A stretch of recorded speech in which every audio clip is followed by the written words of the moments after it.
Greetings, gamers, and welcome to the 104th live stream from the MisfitGamersStudios. I'm your host, Vortex, and this is D&D Discussions. On today's episode, we have another subclass submitted from our viewers. This one's one of our newest viewers, has submitted an Artificer subclass called the Conversionist. So I'm really interested to see this one because I like a lot of the more modern updates from 5th edition. I don't know a lot about the standard specifics for 5th edition Artificer, so I am interested to go through all of that and actually see what this build's going to do. So I do have both that pulled up. It is just me here today. As you all know, Kage is out this week. So I'll be going over this. I'll be looking at the standard Artificer build for what you get for your standard levels, so we can compare that to this subclass, see how it compares in balancing, see what it's doing with the actual class itself, and see if it helps it stand out, in a very specific way. Something that makes it more specialized and just kind of, gives it that unique character that we like to see.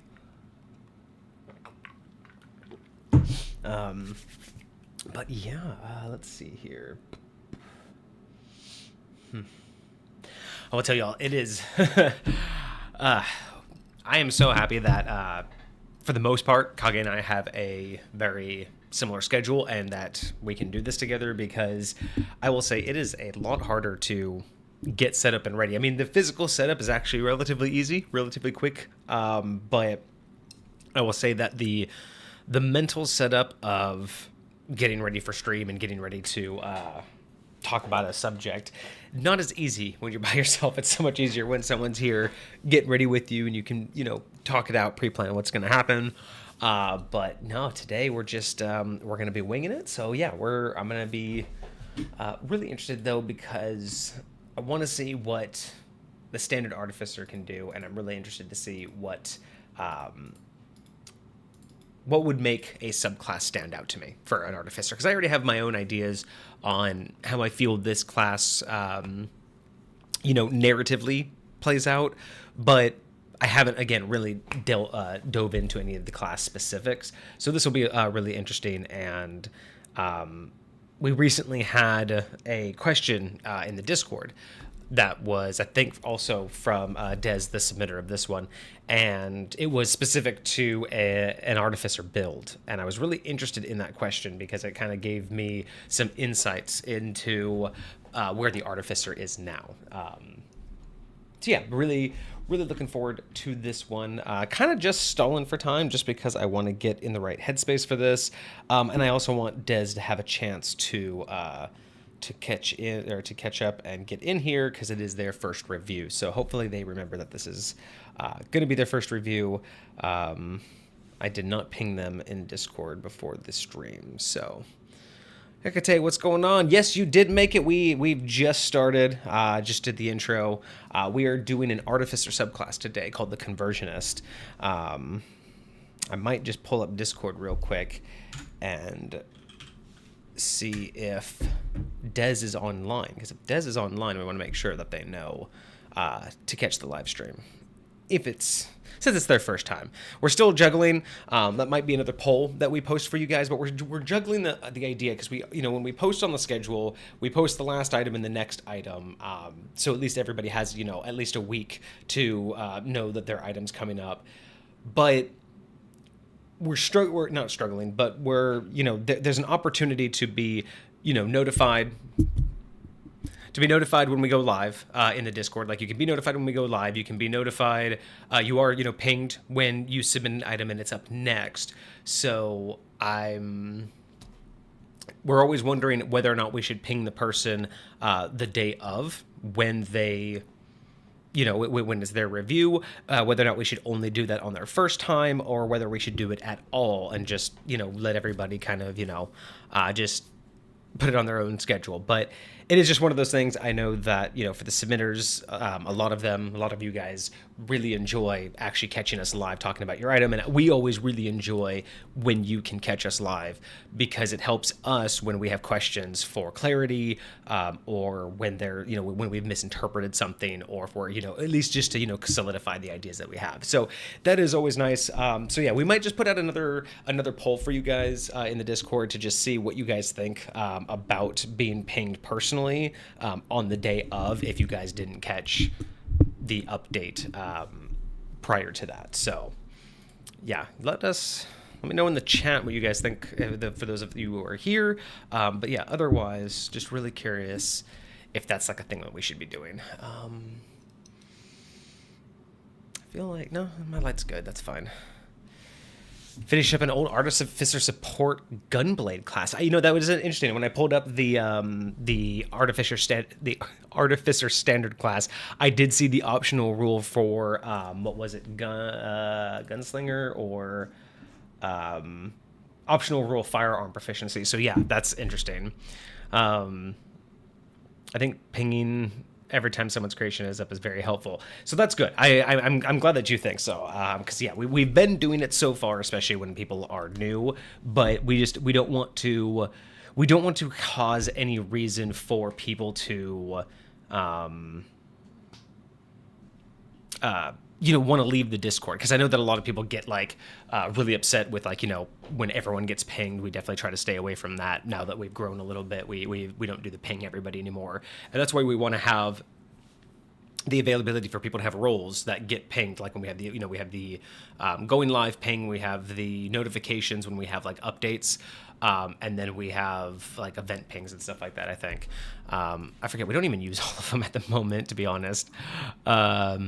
Yeah, notifications for the live. We have live announcements and voting. So yeah, we ping everybody who wants to when we have a new poll. Everybody that wants the updates and everybody wants the live.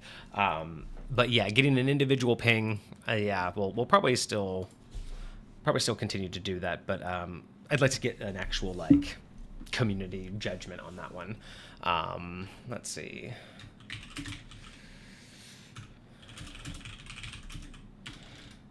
We are.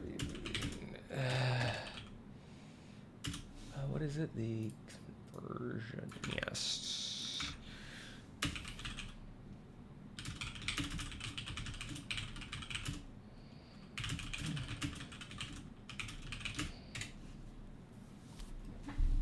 All right. So just ping Des since they are online. Friendly little reminder for them. And you know what? I might as well pop in a poll. Why not?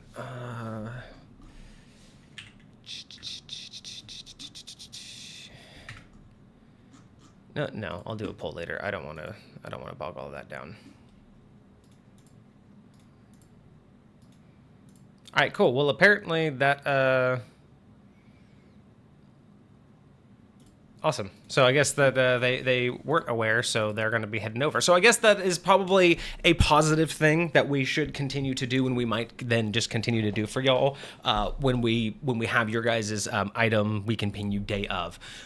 Maybe maybe we'll have 2 poll questions, just to get an idea of what the general community thinks. Poll question number 1 will probably be, do you want us to ping you day of? And then that way we can just get an idea generally if people like it. And then what we can do is the second question is if we ping you, would you prefer it to be before stream or after the stream has started if you haven't shown up, kind of thing. That might actually be too pedantic. We should probably just do it standard. We should probably just have it in there. Ooh, you know what? Let me make a note of this. I can probably have Kage build out either a bot or an automated system that whenever we go live and we have a review, he could probably put it into the live notification that also pings the person. So I'm going to make that note for him.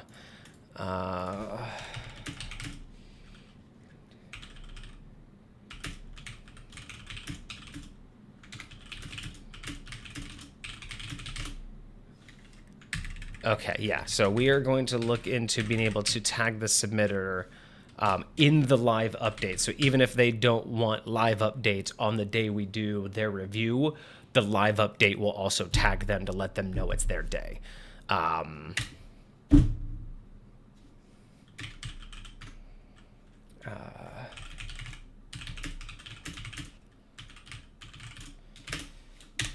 Okay, cool.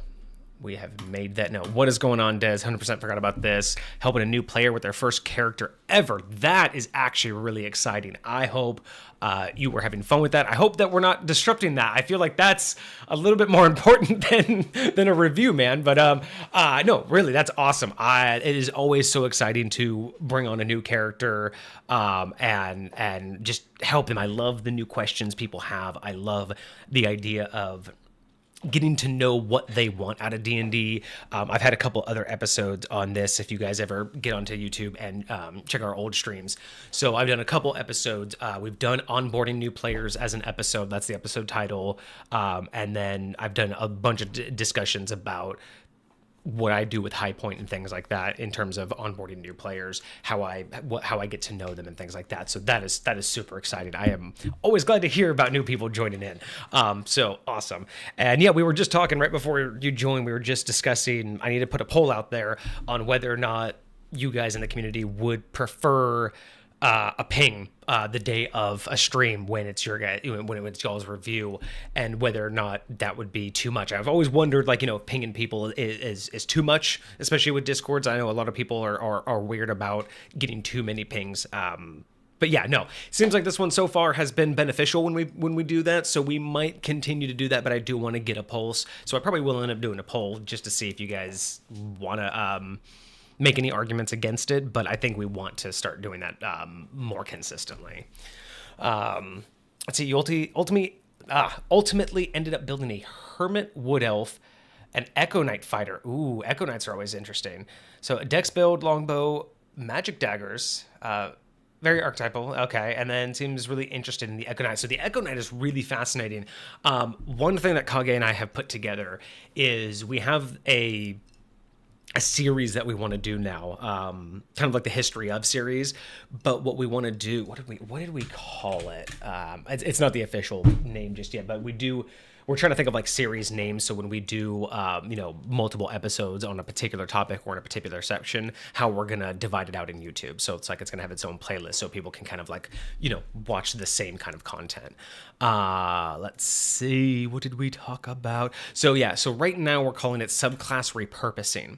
So what we want to do is we don't want to take away the purpose. Okay, I know. So we say repurposing, we should probably get rid of that name, because what we don't want to do is take away the purpose of a class, right? Because this is what happened. If I understand correctly, this is what happened to World of Warcraft back in the day. My wife was a huge player back in the day, so I kind of remember the stories where there was a point at which every single class had a purpose, had a direction, and had its pros and cons, had things that it could do that others couldn't. And there was a certain point in World of Warcraft, I don't know what update it was, but there was a certain point at which they opened the floodgates and basically said, hey, this thing that this class can do, now other classes can do.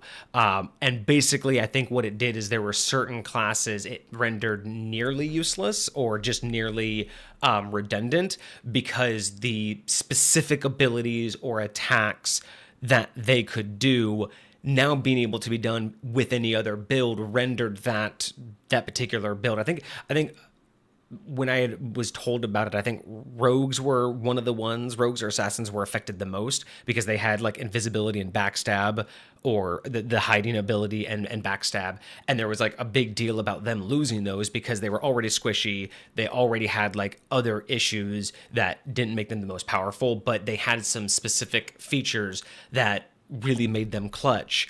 But once those features went to another class, or any other class for that matter, people realized that the other banes, the other cons of that class weren't worth it, and it became like a null point. So I didn't really play, don't have all of the details. I just remember that story, that at some point they basically broke open the idea that there was class locked abilities, and that really hurt a lot of like specific builds because it just imbalanced everything. And so yeah, so that's not what we want to do, right? So what we don't want to do with this idea is take something and say, hey, this other person can have those same abilities just in a different class.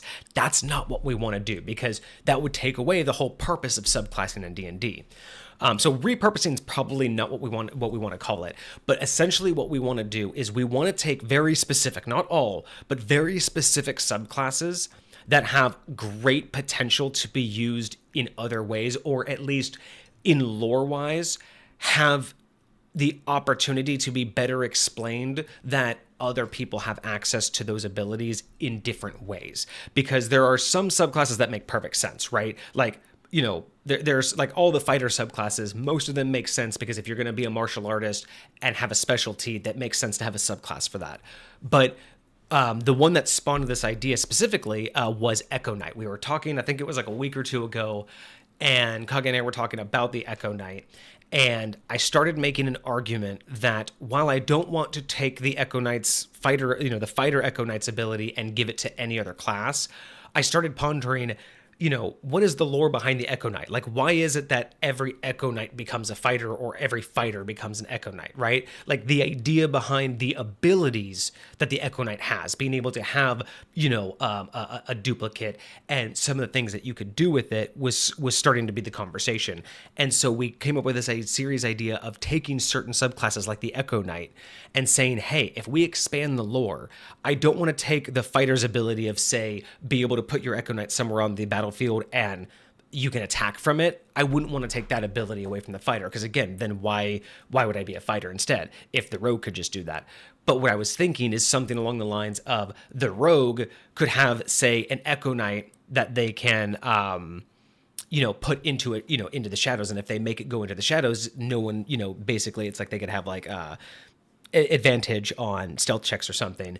And the idea would be, instead of like the fighter that can just kind of like swap places or take positions, it's almost like one round the rogue would be able to set their echo in a shadow, and then the next round they'd be able to like teleport to it, and then they'd have for that round like advantage on stealth. So taking the idea that, you know, the ability of the Echo Knight and the background of people who followed it could be different, but I don't want them to have the same abilities. I just want them to have access to the same lore set, right? So it would be really fascinating to have other classes have an echo, but each echo works more specific to that class instead of them all be able to do the same thing. And that way you really make it to where each is its own fully fleshed out class, but imagine the lore behind it to where it could be much more fleshed out, and you can have something like a really interesting campaign. We were talking about if we could do that to, like, let's say an Echo Knight, an Echo Rogue, and like even like an Echo Barbarian or something, but have enough to where you could build a party off of like that all have the Echo background. Like they're all, you know, because I think of Echo Knight as that means it's from an organization. So I just imagine this organization has other people that have Echo abilities, but not the same as the Echo Knight. And so imagine a party being able to like be built around like a one shot of them all having these abilities, or just two people in the party being able to have similar yet quite different abilities that they have the same background for. So that's a series that we really want to look into, because I think that there are quite a few subclasses similar to the Echo Knight that stand out as something that I'd like to see, you know, altered and modified to fit another class, because lore wise and background wise, some classes just don't make sense to be locked to one thing, right? So yeah, it just really, that's kind of what we want to do, is just really kind of see what we can do with lore and blast, or you know, like see how far we can extend that. Been binging the Mighty Nine the last couple of months.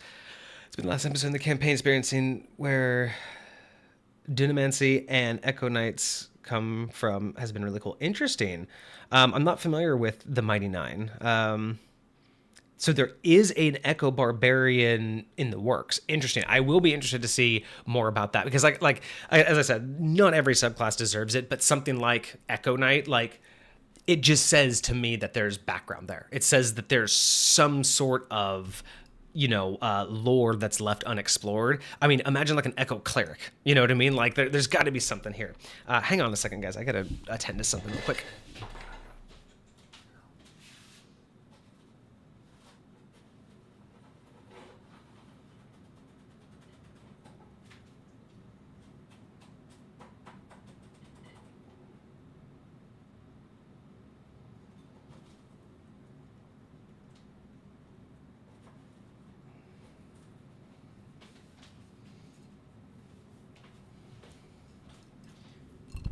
One minute.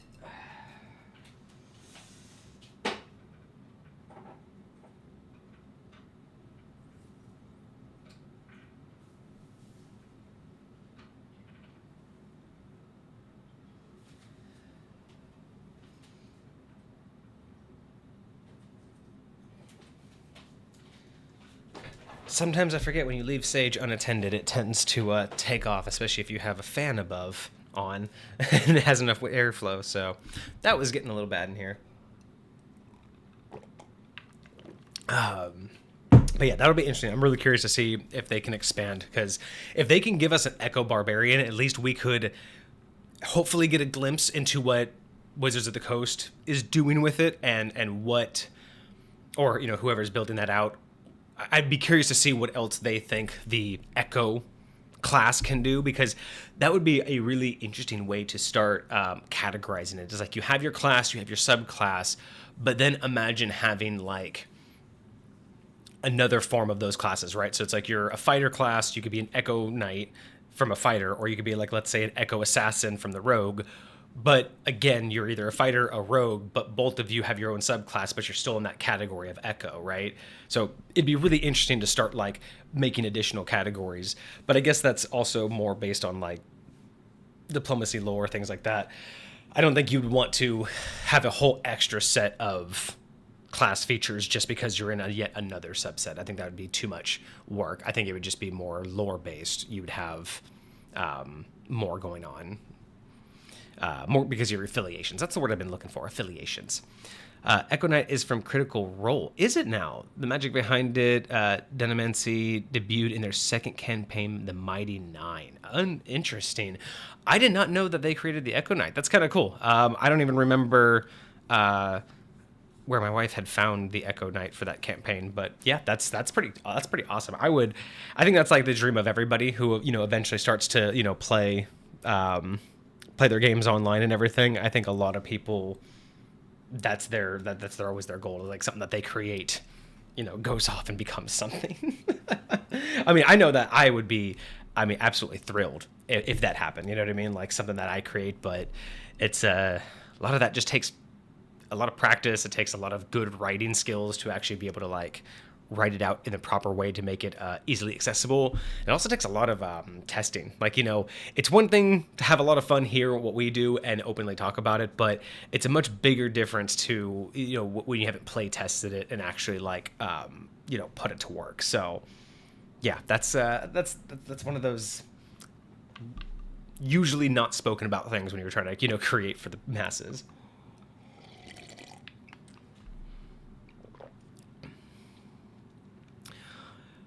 I need to look at what Dunamancy actually is, because again, I know Critical Role. I've watched like a couple bits and pieces, but I've never sat down to watch it to like actually get part of their campaign. So I just need to look at what the Dunamancy is. It's not gonna be an official subclass, but it's gonna be interesting. So it's Path of Fundamental Chaos. Interesting. Is that also from Critical Role, I'm assuming? Time and Space Magic. Gotcha. Has that always been what it's been called? Weird. I don't know it. I'm gonna have to look into that. Let me make that note, actually. I'll see. I'll do some research and see if Dunamancy is worth doing a history of. Because I know that time and space. Time and space magic has always been in D&D, but I don't know when that term would have been coined. So I'm actually really, really curious if we can find out what's going on there. Civilized Gamer, what is up? Been a minute. Hope you were doing well. Hope you had a good weekend. I'm gonna have to look into those. Thanks for bringing those up. I have so much that I'm doing right now. I would love to get into another D&D podcast, but unfortunately, I've gotten into this other one recently that's just been taking all of my time. It's called D&D Discussions. I don't know if you've ever heard of it, but I'm going through all of their old back catalog, and it's a lot of good stuff, but it's just, these guys talk a lot. It's like 2-3 hours an episode. It's fucking crazy. The host is really good, though. I really appreciate the host. Like the Wizard subclass, Chronologist and Graviturgus are described as using Dunamancy. Interesting. I'm gonna note that. Give me those. Taking those. I'm gonna note that in my.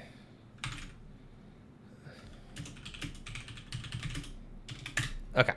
Yeah, I just want to know if Dunamancy in general has been a term that's been used for a long time, because I'm not familiar with it, but I am familiar with time and space magic. So I'm really, really curious to see when that kind of like that split occurred. So yeah, we'll be really fascinated to see. How have I been? I've been well. Things have been going pretty well for me. It was my birthday this weekend, so that was really fun. Went out to a lot of food. I ate a lot of food this weekend. Other than that, things have been pretty good, pretty chill. Things have been going very smooth. Otherwise, I've been doing a lot of work on the Misfit Tavern. So the Misfit Gamers Tavern, my back room that is now being turned into our bar/game room. Hopefully that'll be done by the end of the year. So we're hoping to do maybe like a special stream in there. I'm hoping to eventually set it up to where that's what we'll do eventually when we start gaming. I think this is great. I don't mind the studio. I love my studio for what it is. I don't think it's bad for the podcast. It's very comfortable. I like my chair. I got the couch. But when it comes to like when we want to start gaming, I think that having a game room is going to be really nice. It's also going to have like a mini bar in the back. I say mini. It's going to be mid-size. But it would be really cool too. We're thinking about incorporating that. I've always loved the idea of like making custom drinks for either based on characters or making drinks based off D&D. So that would be really cool to do like a special episode like that. And then, eventually have the back room set up to where I can have like, top-down camera, some cameras on the side. I have a lot of plans. It's going to take a long time, but hopefully if everything goes right by the end of the year, everything will go well. I'm currently working on the cave wall on the side. That's been my like most recent my last 2 weekends have been just completely done up with that. Picture in the Discord still. But yeah, that's kind of just been what we've been doing. Working on the house and working on the stream. We have last Friday, if you look back at last Friday's stream, we had a quick update. I said quick, but we made a lot of decisions because we are this close to affiliate. We're teetering on the edge of affiliate right now. We have enough followers. We have everything other than concurrent viewers. I did 1 or 2 streams that just really tanked. One was on a weekend where I was just playing some games, and I think I only got like 1 or 2 people at a time. And I think I had one other stream that just didn't get a lot of viewers that day. So we're just we're struggling with the with Twitch's numbers right now because it's a 30-day average. So once we get the 3 concurrent viewers up, it'll finally trigger, and then I guess I don't know how the process works. I guess we either have to wait for Twitch to reach out to us, or we submit a request to become affiliate. I don't know how it all works. But we're making big changes right now to prepare for that, give you guys opportunities to have stuff for like subs and channel points, all of that good stuff.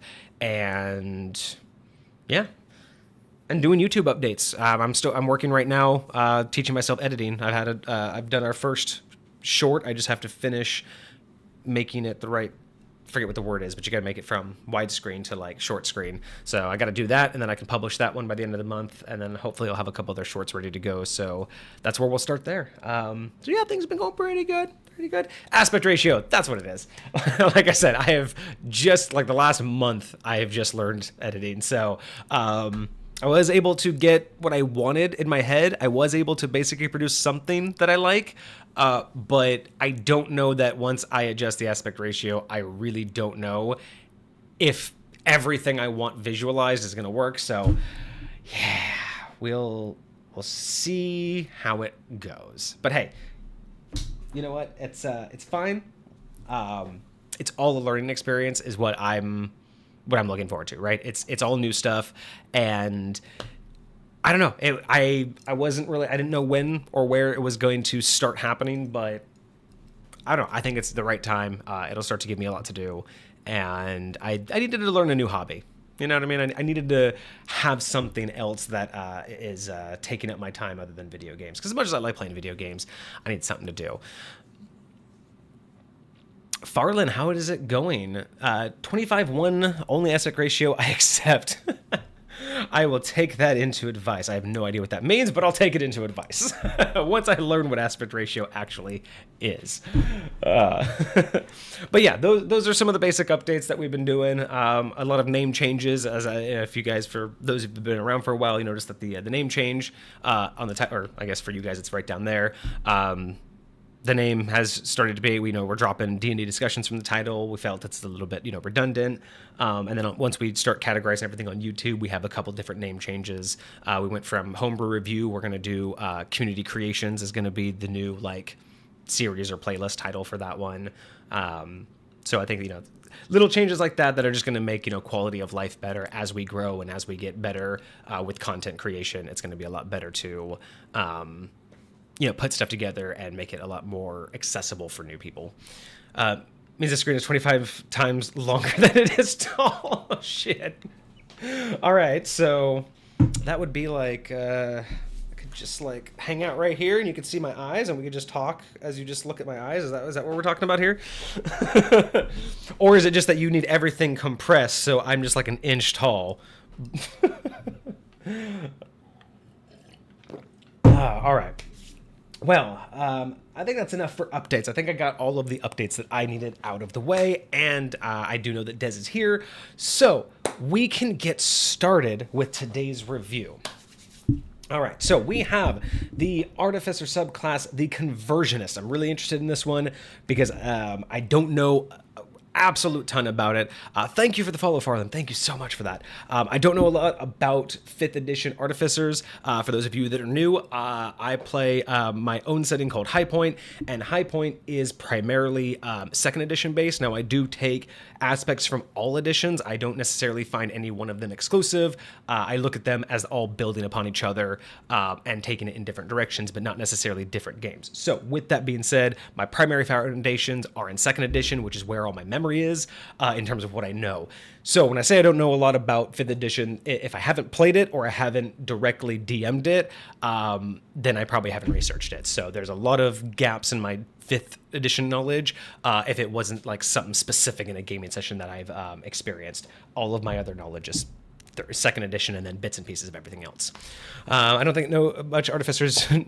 I don't think most Artificers know much about 5th edition Artificers. Okay, fair enough. That makes me feel better at least, because at least, I'll be in good company. All right, so here we go. Bam. We have the Conversionist.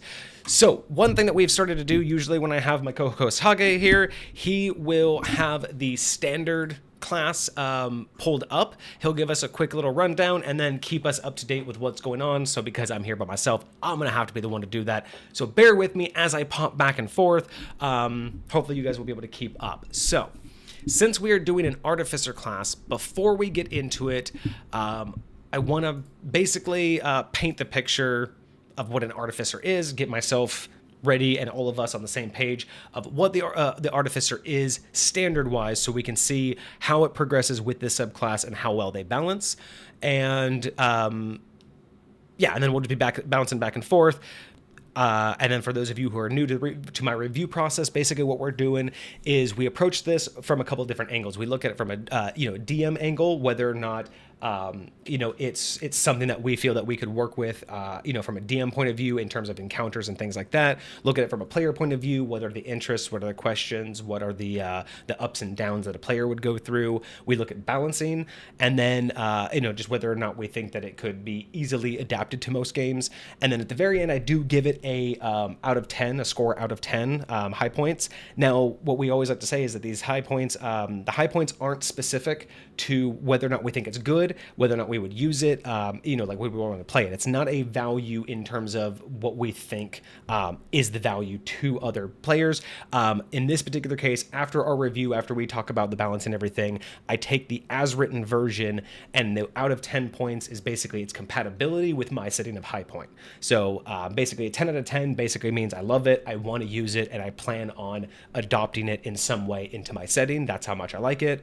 And then it basically goes down from there based off of, certain variables, whether or not I already have something, whether or not it inspires me, whether or not it has good balance, whether or not I'd have to change something, whether or not it, fits my lore. Those are all things that could bring down the score. But again, it's not a score of how good it is. Sometimes we love an item, but it just won't fit in my realm at all. So keep that in mind, as that's why we like to keep it, neutral that way. We'll give our honest opinion, but I don't want to leave people with, a sore taste.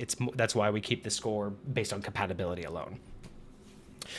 So hopefully that makes sense for everyone who's new to our review process. We do also have a showcase process for slightly different things, but if you stick around, you guys will see that when we have a showcase. But today is the standard review.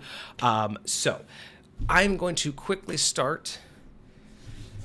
I want to get this description out of the way so we kind of get an idea of like the lore and where we're started, and then we can go over to the standard Artificer. Des, Wizard of the Coast seems allergic to Artificer content, only having released 4 subclasses. Are you serious? 4 subclasses, huh? Artificer Specialists, Alchemist, Armor, Artillerist, Battlesmith, and Archived Unearthed Arcana. Interesting. Armor and Archivist, which... Okay. Noted. Okay, that's disappointing. That's quite disappointing. Okay, so I need to start here. Artificer is such a weird class in general, says Farland. It's kind of hard to design subclasses for it. Tried to make one, but failed. Okay, well, that makes me more interested. Okay, so let's look at the Conversionist, the Artificer Specialist subclass from Desmar Sama. Description: singular vessel of flesh is an offense to you for no reason. Oh, excuse me. Singular vessel of flesh is an offense to you for reasons that you can't just put into words. The shifting of matter and to take a new form, that is so sublime. To research, experiment, and incorporate steel into your flesh for a greater purpose, that is your passion. Combining your trade into your body is the goal. To implant your engineer within your very bones, they'll never doubt you again. That's good. I like that. Short, simple, to the point, doesn't give me anything I need to remember, but gives me a very solid image of what my expectations are, or at least hopefully gives me a solid image of where this is going. And immediately, I think, Des, you were the one that asked me the question about artificers in the Discord recently. The idea, because I thought that the armorer was very much kind of like this, where they wanted to fuse their body with their armor. I know that's, I think, the question that you were asking. So yeah, I don't know a whole lot about it, but I was kind of digging the idea of the armor-based artificer. So yeah, really interested. Okay, so this one's gonna be, in my mind, so far we have this picture of fusing different aspects, different metals, different materials to you, either with armor, weapons. I'm thinking like body weaponry. That's an old psionic, or graft weapon. I'm thinking of like the older spells, like graft weapon would be like something that what I'm kind of getting the idea for.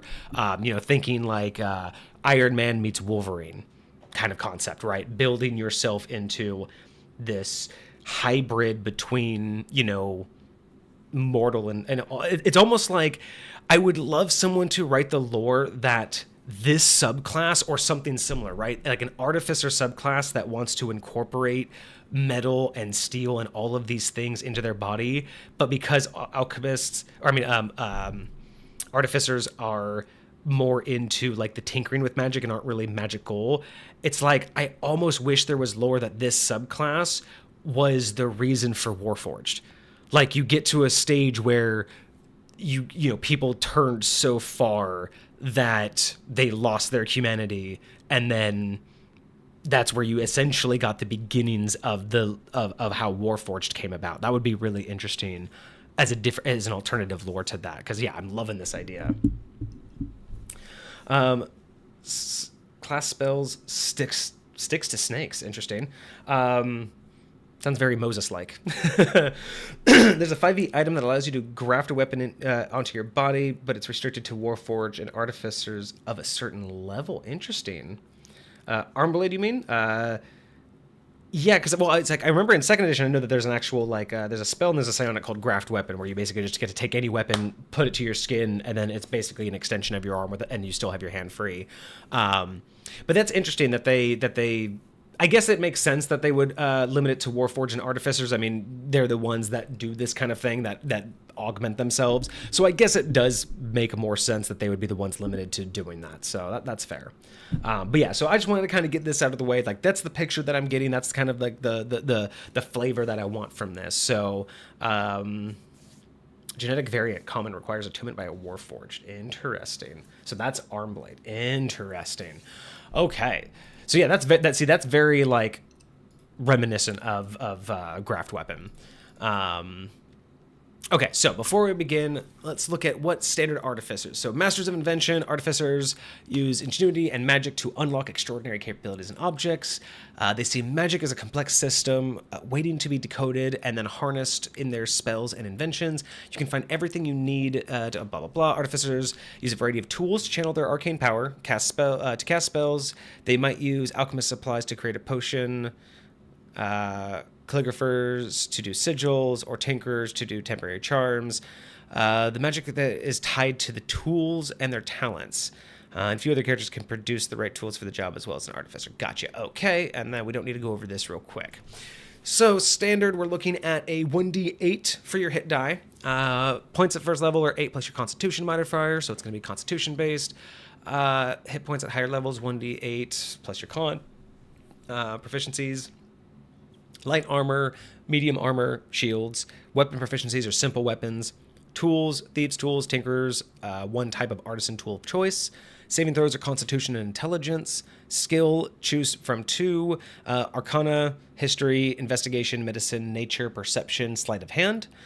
They start with some basic equipment, 2 simple weapons, a light crossbow, 20 bolts, studded leather or scale mail, and thieves' tools and a dungeoneer's pack. So they also have an optional rule for firearm proficiency if you have that in your world. I know a lot of D&D people argue back and forth whether or not this is like too Warhammer 40k, too modernized or something like that. So definitely depends on the type if you're going to do that optional rule.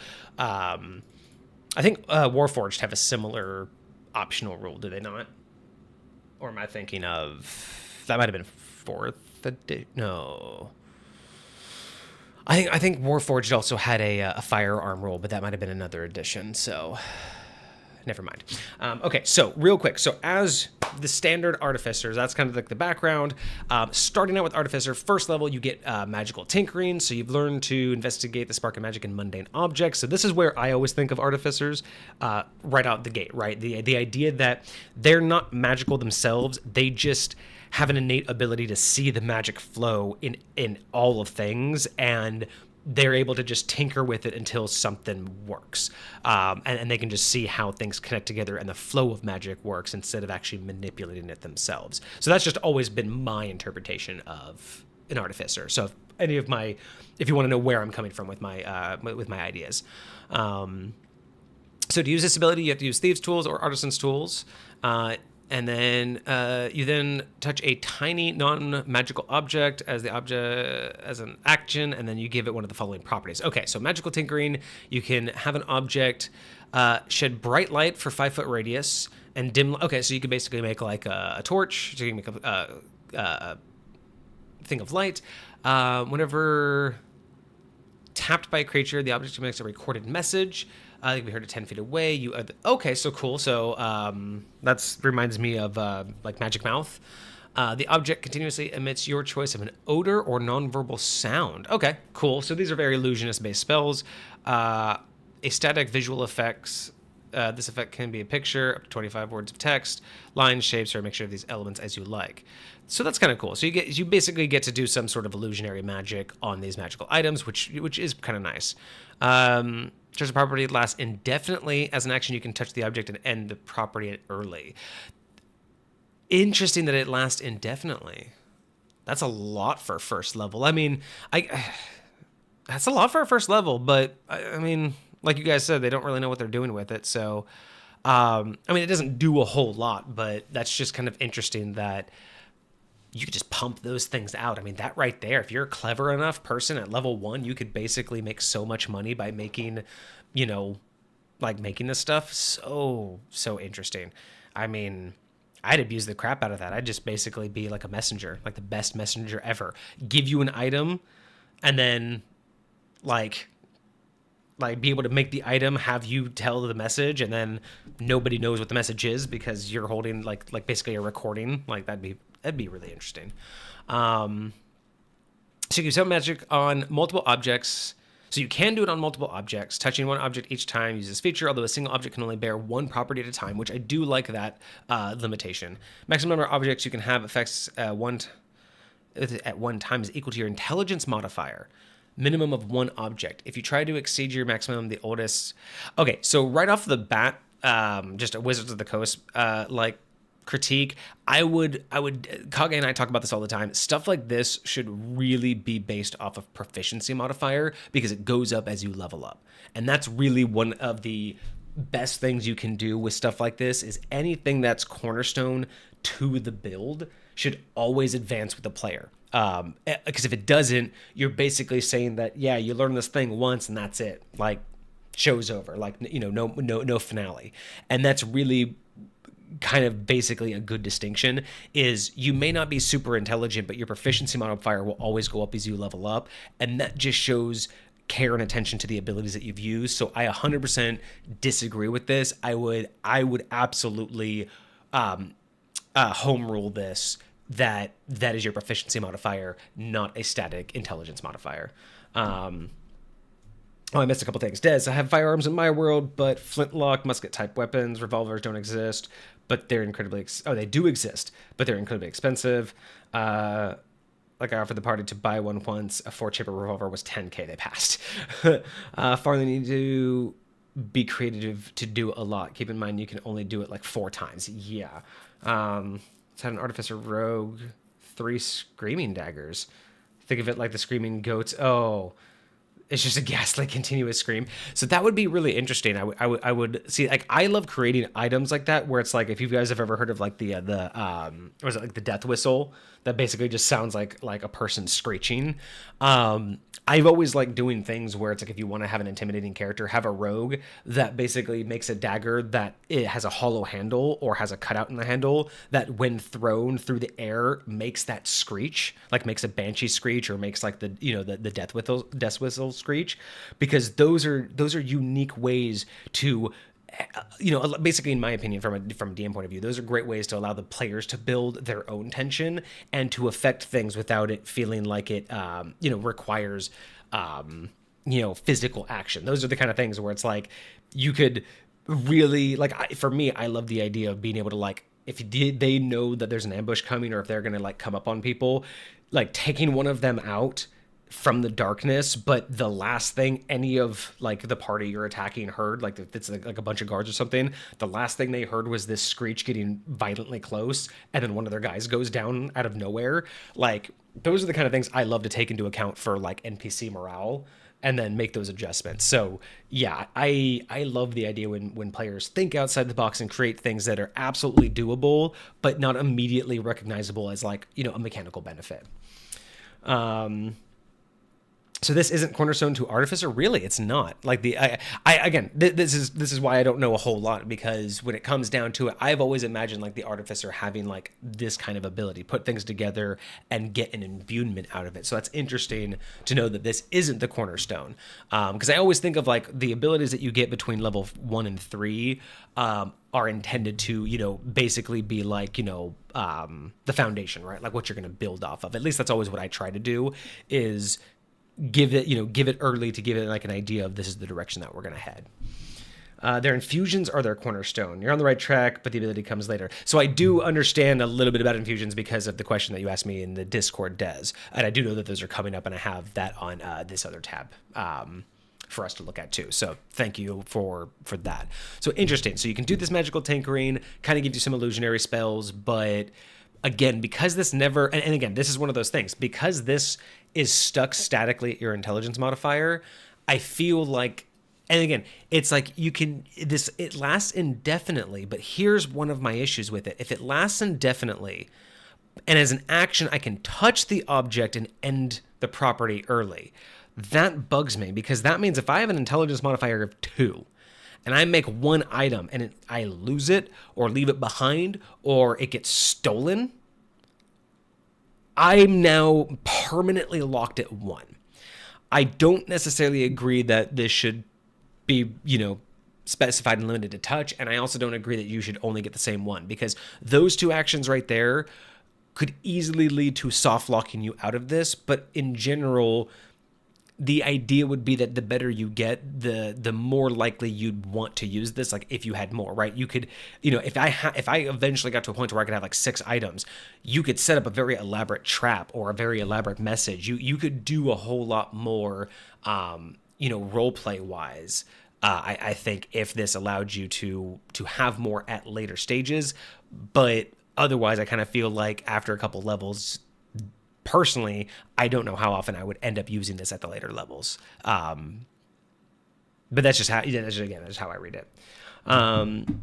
You can end it early by tinkering other items. It did say that, huh? It did say,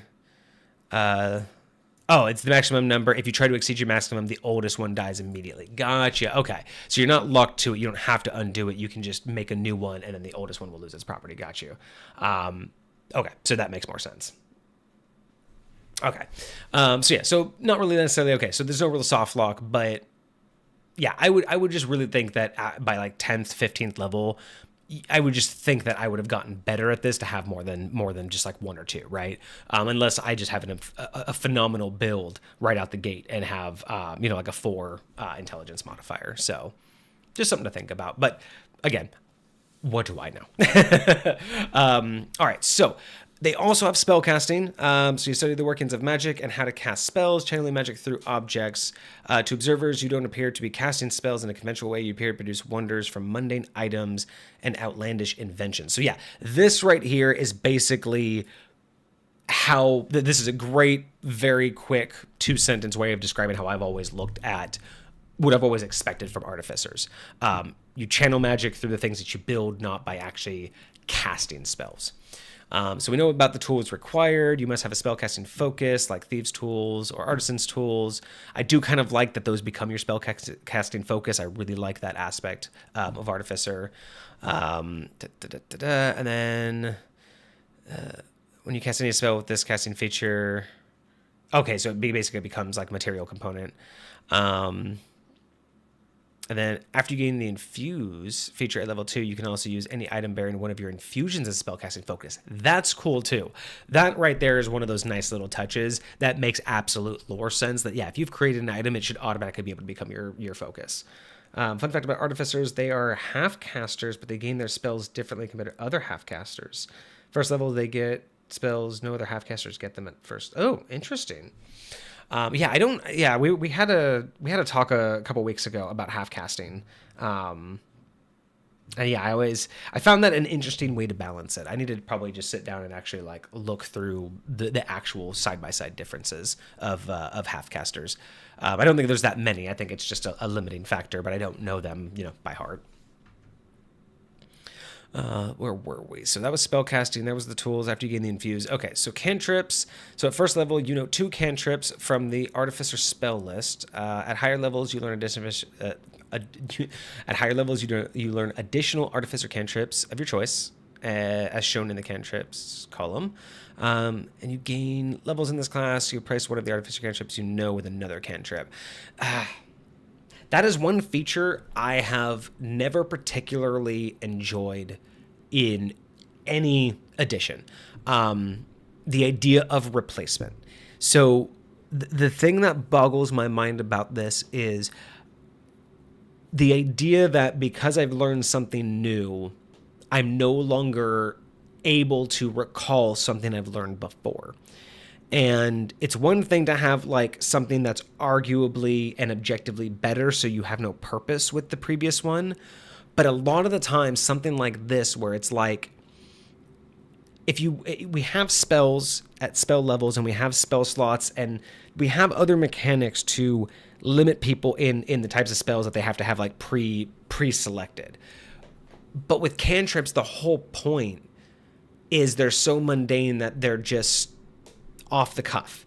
So for me, it's very difficult for me to accept this idea that cantrips, feats, things that are fundamentally, your character. I don't understand how they could be lost with the addition of other knowledge. I don't know if that makes sense to you guys, but one of those other things that it happens every now and again in various random spots throughout each edition, and I've never appreciated it and I've never used it.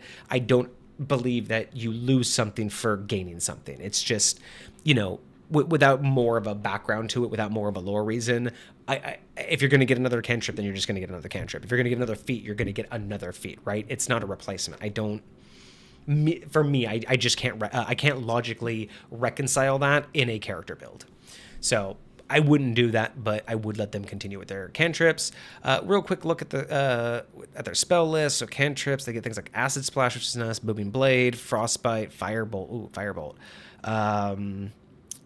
Magic Hand, Mending's good, Ray of Frost, Poison Spray, Thorn Whip, Thunderclap. Okay, yeah. So they get a decent spell list. I mean, it's not exhaustive, but it's a decent spell list. All right, so preparing and casting spells. So this is where it's going to really help me understand. So the Artificer table shows how many spell slots you have to cast at your spells. To cast one of your Artificer spells at first level or higher, you must expend a spell slot. So just like normal, you regain it after a long rest. You prepare the list of Artificer spells that are available to you to cast, choosing from the Artificer spell list. When you do so, choose a number of Artificer spells equal to your intelligence modifier, rounded down. For example, if you're 5th level, you have... Oh, interesting. Okay. So choose a number of the Artificer spells equal to your intelligence modifier plus half your Artificer level, rounded down. So 5th level, you have 4 first, 2 second spell slots with intelligence of 14. Okay. So the weird thing is too, it's like, so it tells you that your spells come through your objects, but unless the player is going out of their way to do it, mechanically speaking, you're still just casting spells. So that's another area where I kind of took liberty with my high point sorcerer, where it kind of works almost like an artificer, where the spells are essentially prepared by literally preparing physical objects like artifacts and things, like little magical items that will then release the spell at a later date. If you want to learn more about that, I've done a whole episode on the magic and high point where it discusses all of my magic, all of the personal custom magic styles that I have for high point. So that's what this kind of sounds like, is it's like you have to make the item in order to have it, but really it's not giving any guidance for that. It's like saying, like, yeah, your magic comes from items you make, but you're basically expending spell slots and casting spells. So it's like it's almost like there should be a little bit more verbiage that I would like to see in order to like understand more about what you're trying to get me to do with an artificer. But I'm hoping that the subclasses will help with that too. So spellcasting ability. So intelligence to your spellcasting ability. So you the theory behind magic.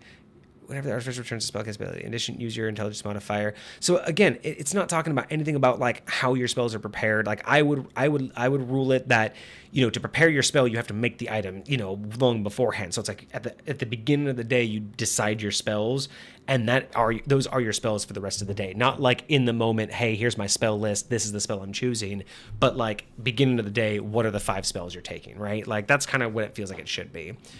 And then you can cast an artificer spell as a ritual if that spell has a ritual tag. See, and that's the other thing too. It's like if you have the ritual, again, it should talk about like making a better item. You know what I mean? So yeah, kind of interesting that they went through this one. Guidance, best cantrip. Only cantrip I'm disappointed they don't have is Mold Earth. Interesting, yeah.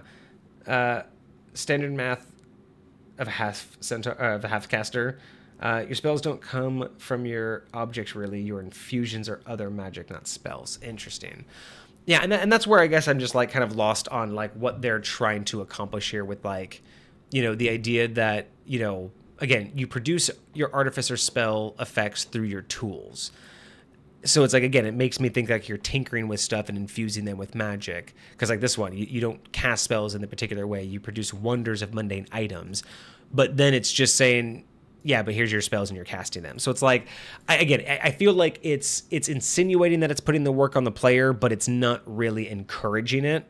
In the sense of like having the player say, like with poison spray or acid splash, right? Like having like I think of like one of those old timey like bug sprayer things, like the little tube with the pump and then like the little canister on the front that has the spray. Like I would imagine like that would be the thing he carries on them. So when he like casts poison spray, it's like this little pump action thing that he's like using.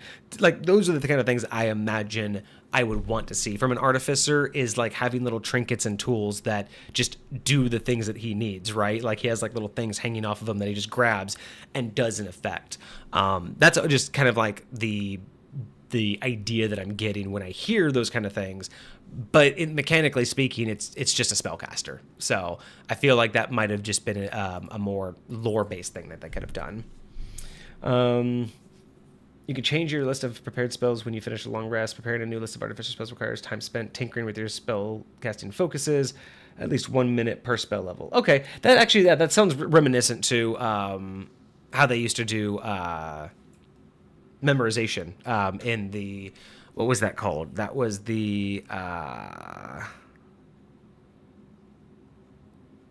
is it the Deviant system?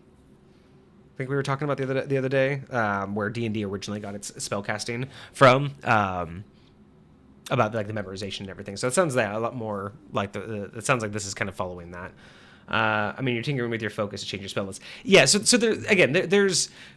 there's aspects, but I don't know. Maybe I'm just being pedantic. I just wish that they would have put a little bit more into the encouragement that you're making little trinkets, and then like kind of leaning into that, but. That might just be where, again, the DM and the player would synergize with that if that's the kind of gameplay you want. So take that for a grain of salt. All right, so this is where we really want to get into the bread and butter. Infusions at second level. So you gain the feature Artificer Infusions, which we'll go over in a second. You learn additional infusions of your choice when you reach certain levels. When you gain a level, you can replace other infusions that you've learned. So infusing an item. So once you finish a long rest, you can touch a non-magical item and imbue it with one of your Artificer Infusions. Not the same as an Artificer spell. The infusion works only on certain kinds of objects as specified in their description. If it requires attunement, you can attune yourself to it the instant you infuse the item. If you decide to attune to it later, you must do so using the normal process of attunement. That's kind of cool. Being able to get around like normal attunement processes through this, that's really, really interesting. Yeah, I kind of dig that. Your infusions remain indefinitely, but when you die, they vanish after a number of days equal to your intelligence modifier. The infusion also vanishes if you replace your knowledge. Oh, so if you infused an item, say with your very first infusion, and then later on when you level up, you decide to take a different infusion and replace it, that item will no longer be infused because you don't know it. That's also a nice one.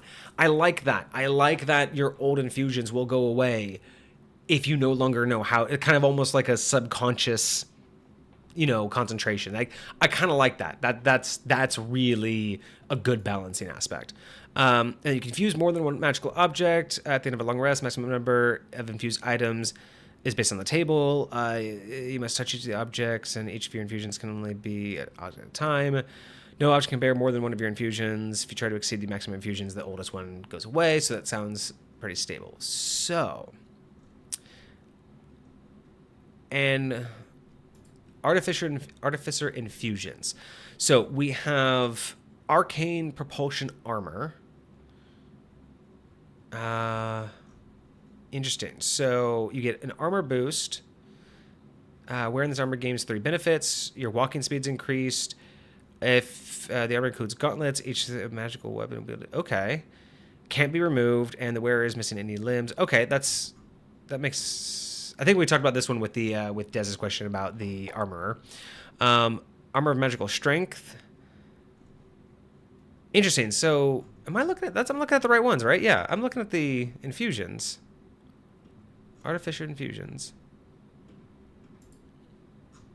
So it's interesting that these are like a lot of those were just like straight up armor based, and a pair of boots. You can teleport up to 50. Ooh, that's great. Up to 15 feet as a bonus action. Oh, that's so nice. I like that. Enhanced arcane focus. That was the one that we got in the Discord. That was a really interesting one. I ruled this one particularly that at later levels you should be able to increase it to go to things other than rod, staffs, and wands for lore purposes. But yeah, that's a really interesting one to be able to get a +1 to spell attack rolls. Enhanced defense gets +1 to armor class. Enhanced weapon +1 to attack and damage. The bonus increases to +2. Helm of awareness. Initiative rolls. Okay. Homunculus servant. Oh. What does this one do? You can have a few servants as the creature's heart, which the creature's body instantly forms. That's kind of cool. Okay. Okay, so these are the really interesting. Okay, so those are some interesting ones. Oh, there's even more. Mind Sharpener. Is that a jolt of the wearer refocus their mind? Interesting. When the wearer fails a Constitution save, you maintain concentration on the spell. Radiant Weapon, Repeating Shot, Replicate Magic. Oh, you can replicate a particular magic item. That's fascinating. Okay, so like particularly these items. Repulsion shield, resistant armor, returning weapon. That's pretty cool. I like the idea of returning weapon. And self-refueling ring. While the wearer's ring, the creature can recover 1 expended spell slot as an action, and recover slot can be of 3rd level or lower. Once used, can't be used. Damn, I like that one.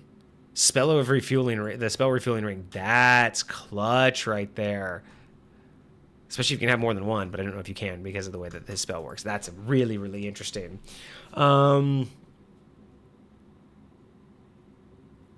Take the spellcasting system from Fatal. How's the difference from the cantrip argument you had before with forgetting? What do you mean so wait, which part's different than the spellcasting part?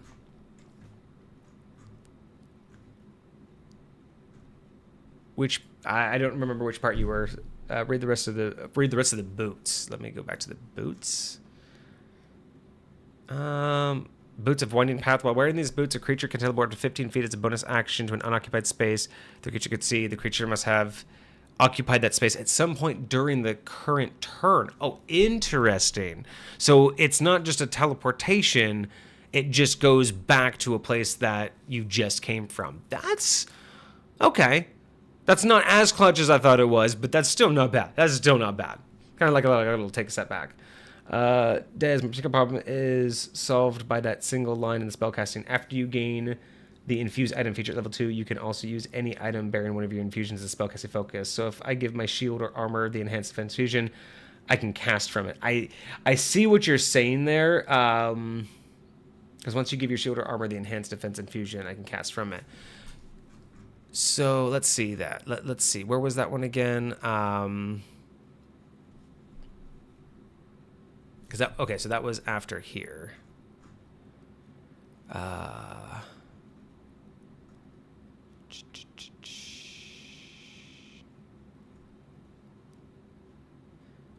know where it said that.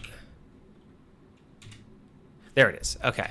So after you gain the infused item feature, you can use any.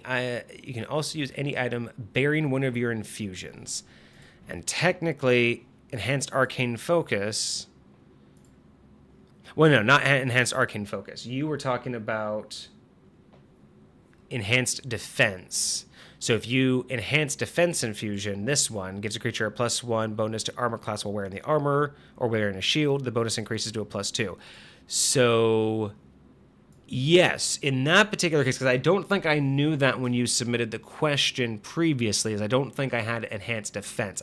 I think just directly enhanced arcane focus wouldn't work on normal armor, but if you infuse it with the enhanced defense. But wait a second, so maybe I'm reading this wrong though, because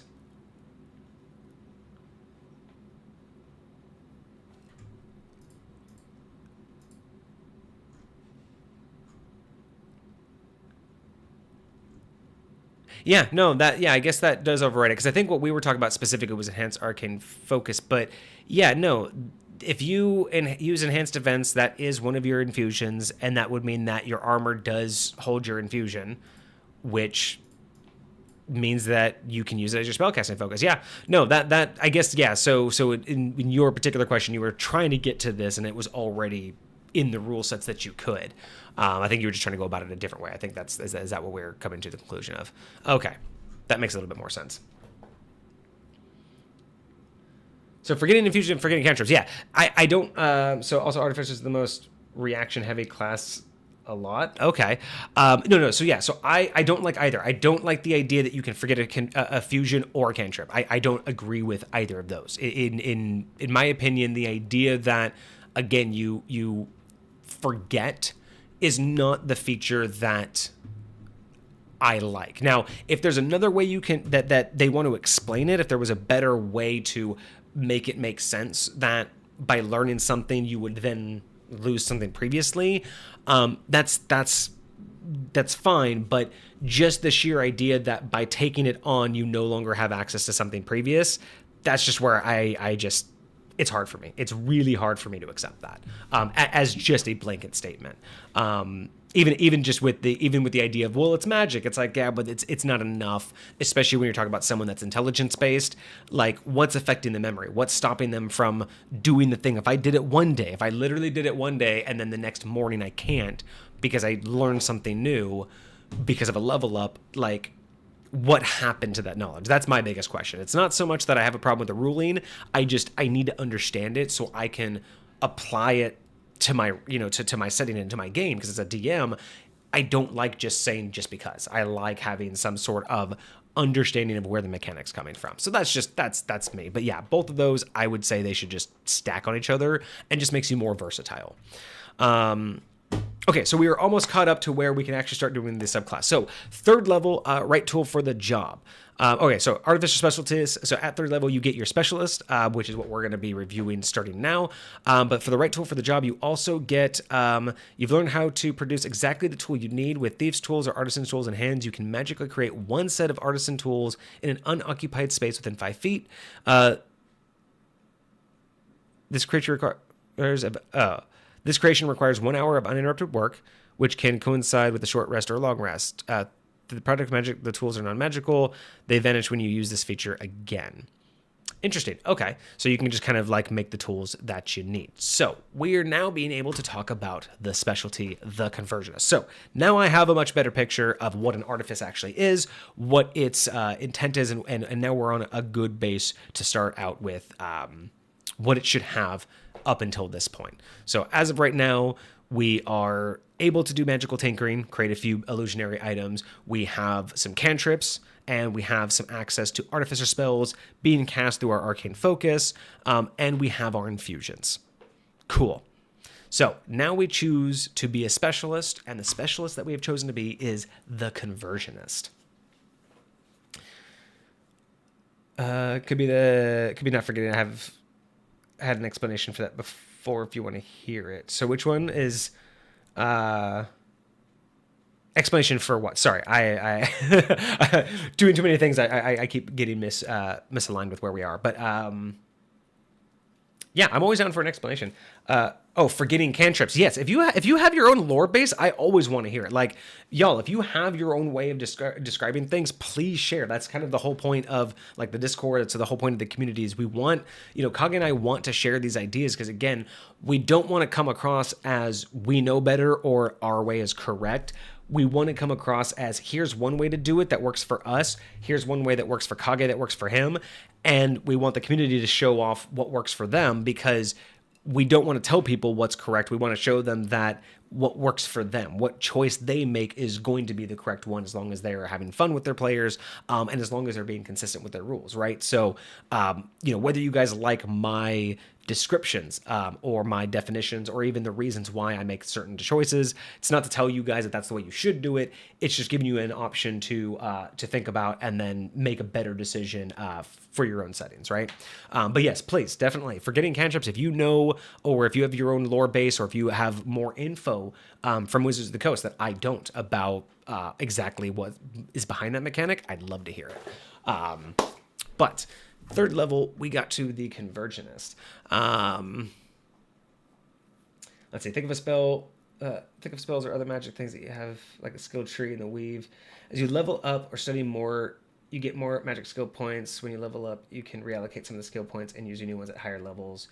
That the weave has allowed you to access, but Mystara sets limits on what mortals could learn or have access to at once. Yeah, okay. If you bring in Mystara and the weave and actually her balancing and control, I can accept that as a lore based reasoning why someone would, again, I if you explain it as an outside force is restricting you, I'm 100% in agreement. I cannot argue if you say, based on the fact that this is access to magic, which is the access to magic is governed and it is basically, it's allowed, it's not a right, it's a privilege kind of thing. If that's the explanation, and the explanation is that forces out of your control have denied you access, I can get behind that. I just don't like the presumed idea that you just forgot. The God of Magic said no. Again, I don't mind that. Like, if it goes to the point to where it's like you learn this and it's known that magic has consequences, right? If it's known in the lore somehow that there's a pro and con and that every development, every advance in magic sets you back somewhere else. I love that. Like, if that's part of the whole lore of the realm is, magic always has a price. Like the idea, like the idea of magic always has a price. And if you learn more, you have to sacrifice elsewhere. I'm totally behind that. That is a much better way of explaining it than just, oh, you learned something new and you forgot something else. That is what I can't do. I can't just say that you just forgot. But the whole Mystara thing, I can get behind that and I wouldn't argue with it. Because at least that way, that's more lore. And that's something I can go and work with, right? That's something in game I can tangibly work with. All right, so we have become a Conversionist. At level 3 Artificer, we have decided to become a Conversionist. Let's see. So Conversionist spells. So you always have certain spells prepared after you reach particular levels in this class. As shown in the Conversionist spell table, these spells count as Artificer spells for you, but they don't count against the number of Artificer spells you prepare. So at level 3, you get Magic Missile, Thunder Wave, you get Cloud of Daggers and Hold Person at 5. 9, you get Lightning Bolt and Pulse Wave. 13 is Polymorph and Summon Construct. 17 is Destructive Wave and Conjure Volley. All right. Also at level 3, you get Tool Proficiency. When you adopt this specialization at 3rd level, you gain proficiency with Smith's Tools or Wisdom for Medicine. Interesting. So you get a proficiency with Smith's Tools. I'm assuming, Des, is this intended to be a choice, or is this intended to be if you already have the proficiency, then you get medicine instead? I'm just curious if you let the player choose, or if it's a if-then situation. If you already have these proficiencies, aka both, you gain proficiency with one other type of artificer tools. Okay, I guess that probably answers my question. So you get to choose Smith or Wisdom, and then otherwise, if you have both of those, you just get another artisan tool of choice. Pretty good. I think that definitely works for Artificers, especially since all of the stuff that they do is based off the tools of the trade. So that will be really nice. Now, I am really curious, though. Des, can you give me what was the thinking behind this in terms of and maybe I just have this wrong, but I'm curious what the thinking behind this is. So you can gain a specialization. So this is to give you proficiency. Now, this crazy one.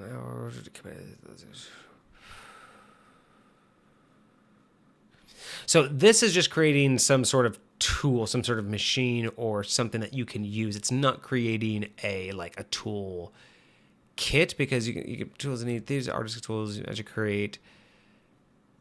But no, you do create an artisan's tools.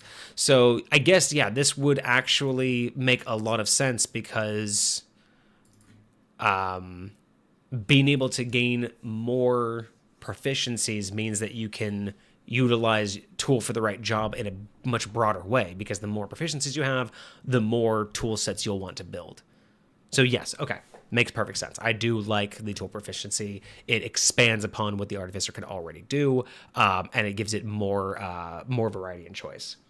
It's a master of augmenting the flesh form, so understanding of smith and or medicine is desired for those conversions. I like the lore thinking there. Smithing for armor, medicine for basically survivability, and being able to get through it, actually do like the grafting. I like that lore thinking. It's like what we like to call layering. All right, also level 3, Conversion of Nature. It has taken you years of study, but you finally have a grasp on the skills needed to alter your limitations of the flesh. With your craft and knowledge, nothing can stop you now. During a long or short rest, you can modify the natural intentional. During a long or short rest, you can modify the natural intentional of your form. I said that right. Natural intentional of your form. Choose one alteration. Okay, so basically, and I love the idea that it's during the long rest or short rest, not like after. So I kind of like the idea that you're using your resting time to do this. Okay, so you can do one of the following alterations during a long or short rest. So you can do Superior Stride and increase your walking speed by 10 feet. You can do Glowing Eyes, gaining dark vision for 60 feet. Nautical adaptation, you can get water breathing. Wow. These two are kind of impressive for such a low level. We'll see how this works out for the rest of it. Hardened exoskeleton, +1 to AC. I don't see anything extra there. Extra sensor enhancement, so +5 to passive. That's fine. Irregular joints, sleight of hand. That's actually kind of a cool concept. Micro focus pupils, +2 to any proficiency. Ooh, I kind of like that, being able to like really see what you're doing. Voluminous vocals. Your voice can increase in volume up to 3 times. As if under the effective album, I like that you put that there. That's fantastic. These first 3, I will say, are like the first ones that I will just say it's giving me a moment of pause on whether or not these feel too powerful this early on. So I'm going to hold off on making that judgment until I see more. But those just feel very, very strong right out the gate at like 3rd level. Like those just seem very good to have, and I don't know if that's a positive thing, but we'll see. I want to see more to see if this is balanced out and not going the direction of like too much. But I really like the naming schemes here. That's really interesting, and I do like that so far you're not diving directly into this is making me purely an armor tank, right? Like I like the idea that you're starting off with the idea of body manipulation and not trying to shoehorn this class into like where the armorer was, where you're just straight, I'm turning my body into living armor, right? So I'm really liking to see that it's kind of your shotgun approach to body modification is really nice. Now, what's interesting is you don't mention this, but so it's taking you years to study, but you can find the grasp on the skills. During the you can modify the natural form. You choose one alteration. So I'm assuming your intention, Des, is that you can only have one of these at a time. And so during a long or short rest, you can change them, because I'm assuming you can't stack these because it would only take, a little over a week, and I get all of them. So I'm assuming you can only have one active at a time, but let me know if I have that wrong.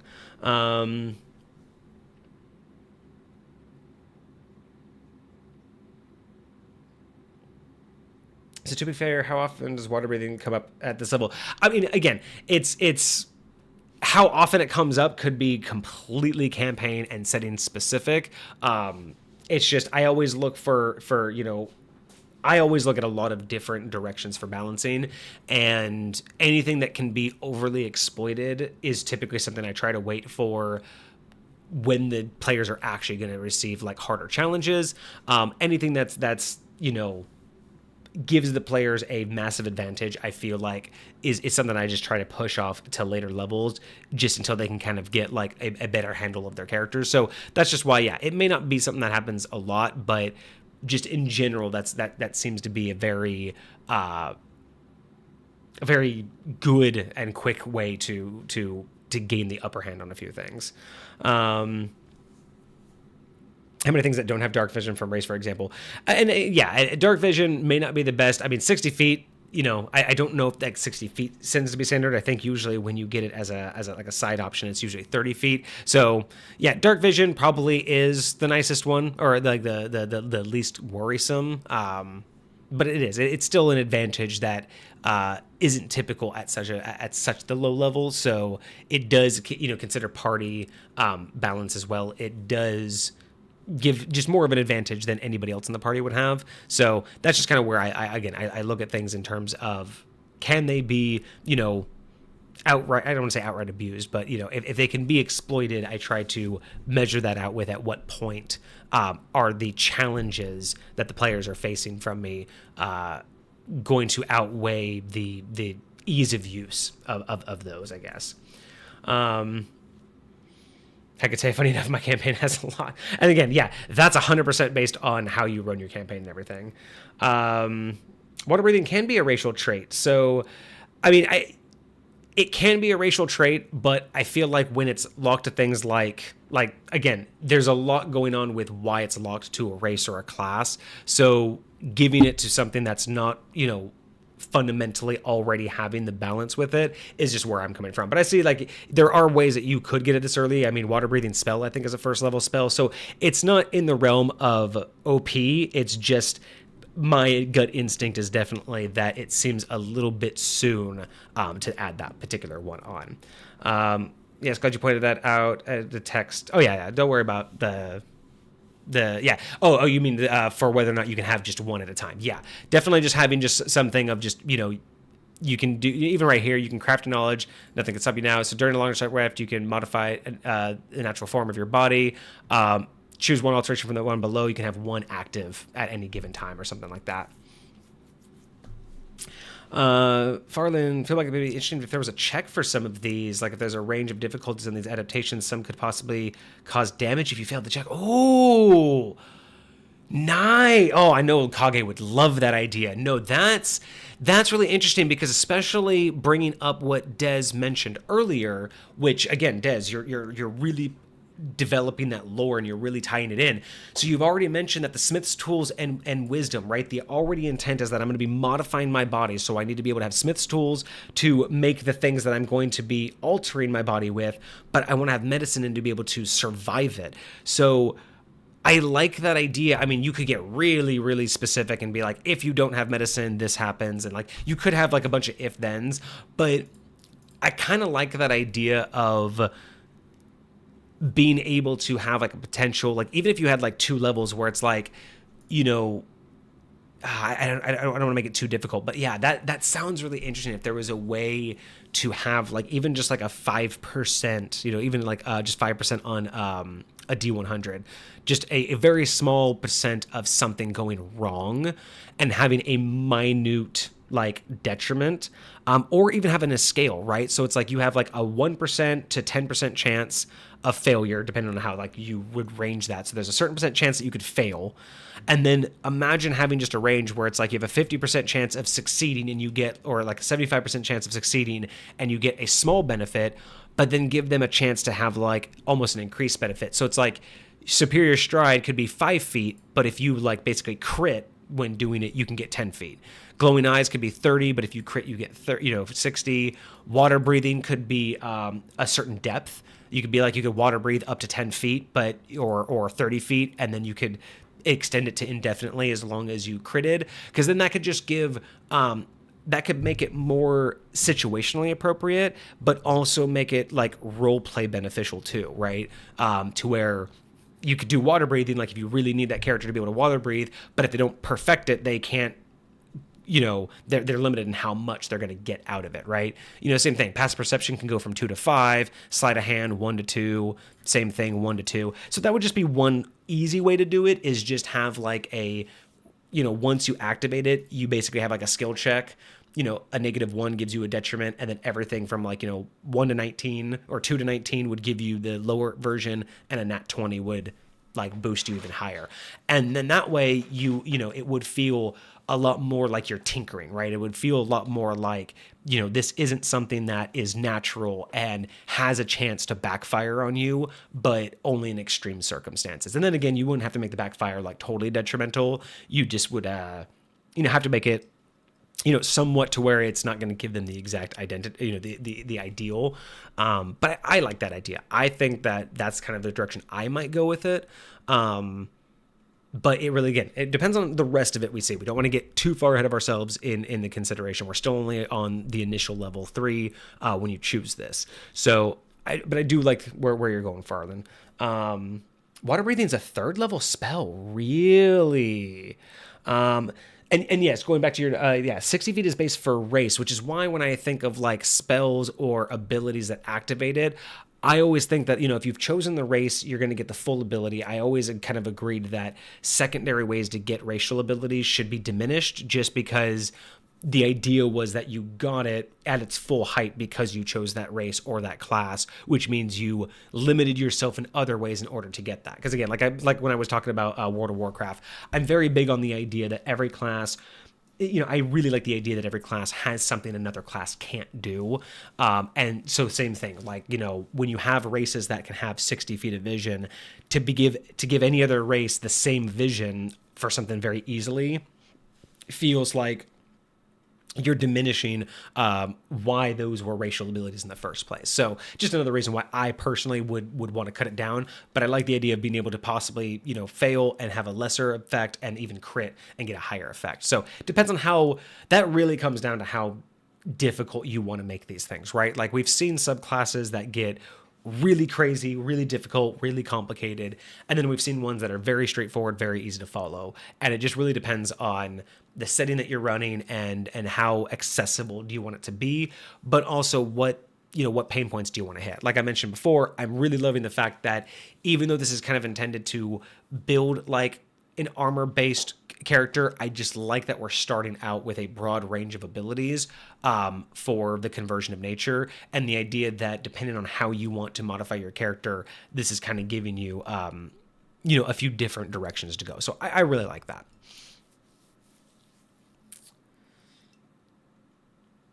Having a higher level augmentate or a higher level check for like increased augmentations, that would be kind of cool too. Like especially if you get to like level 10 and then let them, like if you let them have more than one of these, right? Or have higher ones, that'd be kind of cool too. Like just give them these as the standard and then later on level them up. That'd be kind of cool. Water breathing plus swim speed. Could tell the Twilight Clerics 300 feet of shareable dark vision. But yeah, so I'm really liking like the variety that we're seeing in this.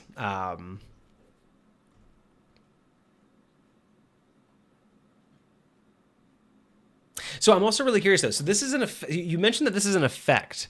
So the voluminous vocals, I'm assuming that the whole intent is because it's under the effects of thaumaturgy that you have full control, right? Because it would be kind of funny that if you ruled that you do this and your standard voice is always like three times higher. So imagine like to talk normal, you have to intentionally whisper just to talk at a normal like room level. That would be hilarious, but I'm pretty sure Des, your intention is that this is supposed to be fully controllable. But I do kind of like that idea that you're locked in for the whole day, or at least until you can take another short rest. So you can increase it, right? Oh yeah, so you do have that like specific, your voice can increase. Yeah, really interesting though. It would be kind of funny if you just like, again, that could be your fail. If you did this when you have a check, if you fail your check, your voice is permanently 3 times louder until your next rest. That would be actually really funny to do. Do you have a question, actually? Are these effects magical? Do they work in an anti-magic field, for example? So that's a great question, Farland. While Des answers that, I would like to believe that because it's an artificer, technically that's actually interesting because I guess the question would be more about whether or not you think artificers in general, like this, any artificer, based on how Wizards of the Coast looks at how artificer magic works, do you think that standard artificer magic would work or not work in an anti-magic field? Because if a wizard can't cast a spell, you would assume that a artificer's tool doesn't work because it's still magical. We still work with magical essence. It's just not quite the same as a spell. So I would think that, yeah, because these are technically artificer magic, because it's still within the realm of magic the way they described it, I would think anti-magic would stop it. But this is a little bit different, though, because this is conversion of nature. This is like manipulating your own body. So it could be more of it is a modification, though, right? So it's like, it's really interesting. I saw Des post, but I haven't read it yet. But I'm just trying to make sure that I like finish it in my head, like what I think. But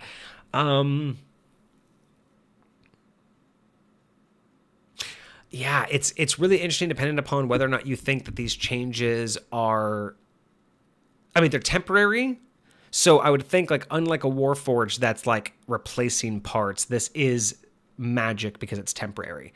If there was a way to make these effects permanent, like, you know, you actually installed, like, you know, a way to get water from air or from water by like a filter system, like if you could justify how you would be able to do it, I could see it. But no, I would have to say that based on the way that this works, I think it would, I think this is considered magic. But what does Des have to say?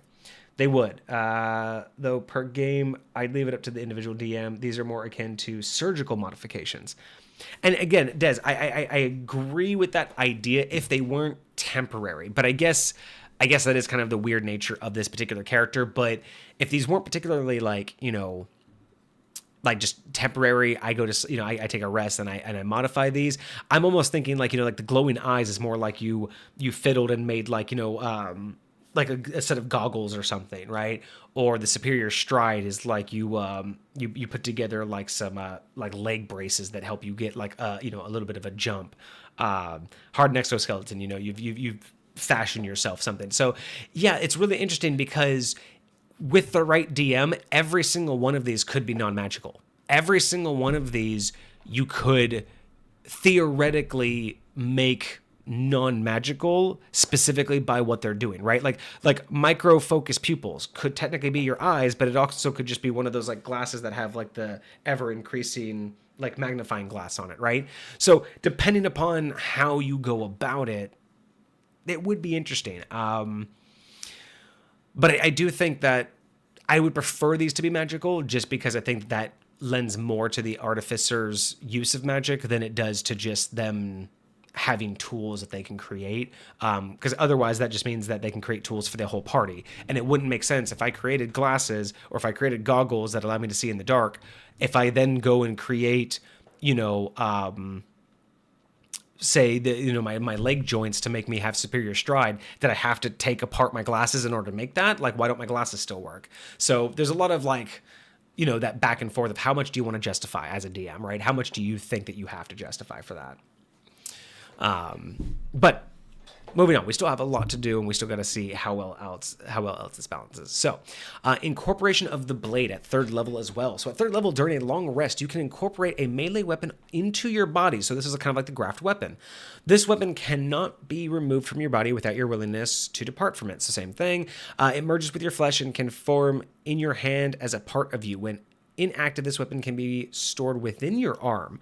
Undetectable without a wisdom perception roll against your save DC, spell save DC. On a success, the curious party becomes aware of the weapon placement and nature of storage. On a failure, nothing odd is gleaned from your body. So it's basically like you can graft it and then you can actually like retract it into your body. That's interesting. I guess my comment about Wolverine is actually kind of more on point now. Weapons incorporated into your body. Roll an addition. Weapons incorporated into your body. Roll an additional 1d4 against a foe that is unaware of the weapon. This additional damage die increases at 5th level. So when it's incorporated into your body, if you make an attack, you can do a 1d4 additional damage because it's like a surprise attack. That's kind of interesting. You would almost think that it would be a add to hit because they weren't expecting the weapon to appear. So So yeah, I may consider looking at it as like an addition to hit instead of damage, but you know, the damage works as well. I like that too. Maybe as you level up or spend downtime or whatever, you can install these into yourself over time. You need to pick up what you want or use your magic over a long rest to power a battery. Okay, yeah. I mean, this could be almost one of those things too. It's like even this would be better to lock into, say, like an intelligence, you know, modifier, right? Like you can have so many of these permanently attached to you based on that, you know, like that more static number. That would be interesting. And I like that you can keep them, but you have to like you are limited in how much you can charge them. So it's like you almost have like one battery for the longest time, so you can have all of them as trinkets. But yeah, you can only power one at a time. I like that. That's actually really cool. That would be really interesting to be able to like do that. And then you could do something simple like each item that you create has a certain amount of charges, and then you have like so many charges equal to your proficiency, and a charge equals like how many times you can use the item. So each, you know, you'd have to like specifically parse out all of your magic or all of your like little, you know, batteries. That's kind of a cool that'd be a unique way of doing it. I kind of like the battery idea. Couldn't the blade be added to augmentation above, since it's something added or changed to your body? May help the number of features since you have quite a bit at third level. So let's see. So what are you saying here, Hecate? So just saying the conversion of nature. So just adding the incorporation of the blade as another augmentation instead of it as another one. And yeah, I see where you're going with that, is because it could just be yet another one of these, but I think this one is meant to be a little bit more long lasting. Like you kind of, I mean, definitely I know as a player, there's no reason I wouldn't immediately do this. Like probably for me, I'd immediately grab a dagger and just have like a dagger in my arm. Like that's guaranteed 100%. Like you would always want that. So I could see why that one would be separate, just because it seems like that's going to be a little bit more fundamental to the build, is having like that at all times. Whereas these ones are more enhancements than they are, you know, to like the general use of the character. I'd like a great axe in my arm, right? It's like, it depends on how many you could do. It's like you put some daggers in your feet, kick somebody, and then just a dagger to the chest. Okay. Okay, so that was all at third level. Okay, so quite a bit at third level, but it is interesting. So we are getting an idea. The whole thing, like the future of this character, is all about body modification. So going over to the spell list, I'm curious if you have any specific reasonings, Des, for the particular spells that you've given the Conversionist, because I know that there are quite a lot of spells. I mean, surprised I am to see that like Polymorph was so much later, but I think that might be just because how high the spell is, or like how high of a level it is. But I'm just curious, like specifically these first three: Thunderwave, Magic Missile, and Cloud of Daggers. I'm just curious if there's any lore reason, or if you just wanted a more combat-focused spell list.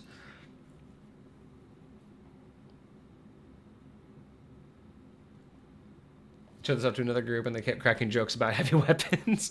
Great axe, sword, halberd, glaive. Oh my god, can you imagine like the glaive just sticking out of their back? Like nothing's wrong. I have a backbone, don't you?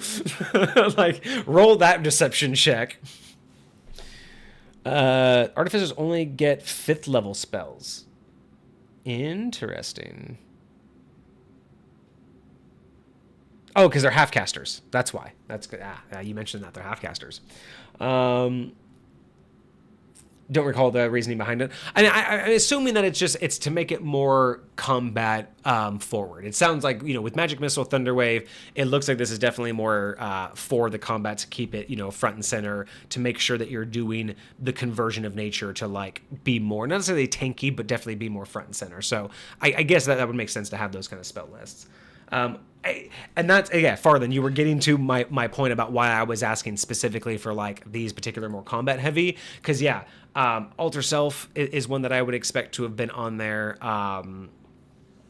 There's a couple other ones too. Mend, I'm kind of surprised that you didn't give them Mend, just because like the idea that, you know, whatever isn't a part of them, they'll be able to like quickly heal up and everything, or the idea that you could eventually give them like at later levels Mend could heal them. Like they could use mend to actually get like health points back. That'd be kind of interesting. I think that's more of a Warforged concept, but would be kind of cool. It would be kind of cool. But moving on. Okay, so now we know what we get for third level. We're definitely getting into the realm of wanting to do body modification. Quick look at fourth level. We're going to get an ASI or a feat, and that's it until sixth. So at fifth level, incorporation of form. So after long and painful trial and error, you can further break down the divide between flesh and steel. Armor and clothing are now no more otherly than your own flesh. Excuse me. During a long rest, you can absorb any clothing or armor you are proficient in into your body. You can only store one item of armor in your body at a time. You can store a number of clothing items within you up to a number equal to your intelligence modifier. I would probably, I mean, if it's clothing, if you're just trying to make standard clothing, I would make that one proficiency modifier, just so you could have like, tunic, trousers, underpants, socks, shoes, hat, a belt, so maybe just increase that one just a little bit, just so they're not for role play and lore purposes. But I do like the idea of just being able to like store some armor in your body. That's kind of cool. As an action, you can transform into what you're wearing, into anything within you via this feature. It replaces the armor item stored within you with the armor or clothing you're currently wearing. So yeah, I love this. So this is actually a feature that I have based off other magical means. It's not like a feat that anybody can just learn, but there is a magical way that you can basically gain this ability to store weapons and armor inside of you and then just kind of like swap out with them. So I love this. Absolutely fantastic. I think this is great for this particular character. I'd almost want to go one step further. I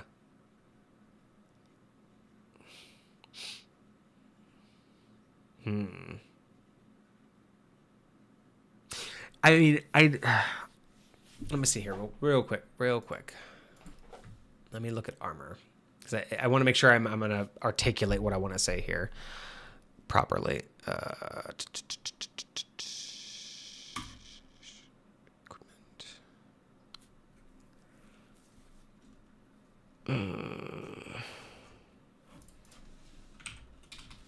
Hello?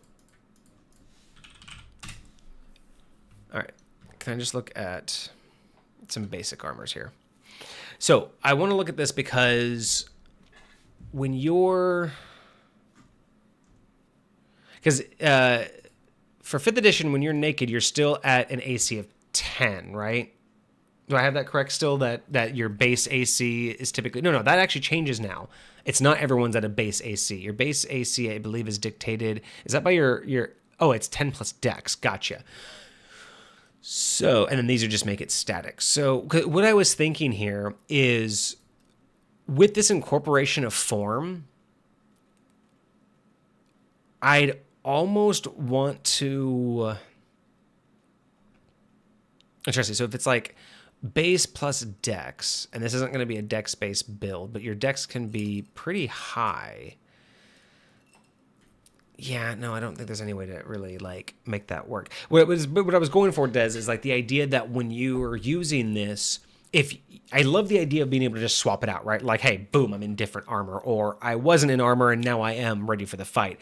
I love this idea, but I'm almost at the point to where I almost want to make it to where if you've incorporated armor into your form, that as long as you have it incorporated, that becomes your base AC. I know that that's probably way too OP at level 5. That would be more like a level 10 feature to be able to do that. Because like that would be kind of a cool level up option, like at level 10 to level 13, be able to say when you use the incorporate form, the AC of the incorporated armor is now your base AC. So that's kind of what I would be thinking of in terms of that is like at level 5 it might be a little bit too OP because then you can basically wear like plate armor and then be, you know, then you can get a bonus on stealth because you're not like in armor. But yeah, something like that would be really cool, that once you've absorbed it, even later down the road, that can become your base AC as long as it's still inside you, because that would just be kind of like a dope way of like, you know, basically being able to wear like leather armor or clothes to be sneaky, but you have the AC of like plate armor because it's, you know, absorbed inside of you.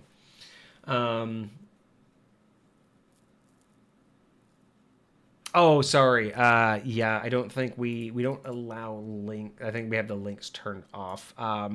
Our If you want, you can pop into our Discord real quick and you can share it there. If you just want to share that. We said the Unearthed Arcana Warforged. I can take a look at that real quick. Do you know where you?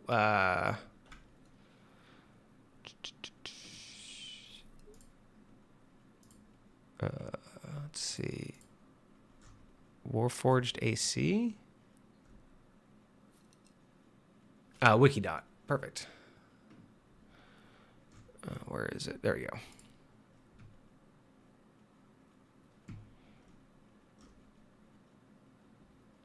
So we're talking about this one right here, the integrated protection. So your body has built-in defense layers, which determine your base armor. You gain no benefits from wearing armor, but if you're using a shield, it applies. So, okay. So if you have a Darkwood core, you get no prerequisite, but you get a 11 plus your dex modifier, so a little bit more. If you have composite plating with medium armor proficient, you have to have medium armor, you get a 13. So yeah, so something like this even, right? Like, again, like at level 10, being able to say when you use the incorporate form, the incorporated armor like gives you like equal to integrated protection, something similar to that. I love this kind of breakdown. So Des, I think that could be a cool addition to this at a later level. I'm always a fan of taking a feat that you've had before and then later down the road circling back and buffing it. I'm always a fan of that, and I think that this is one of those abilities that could be kind of cool to do that.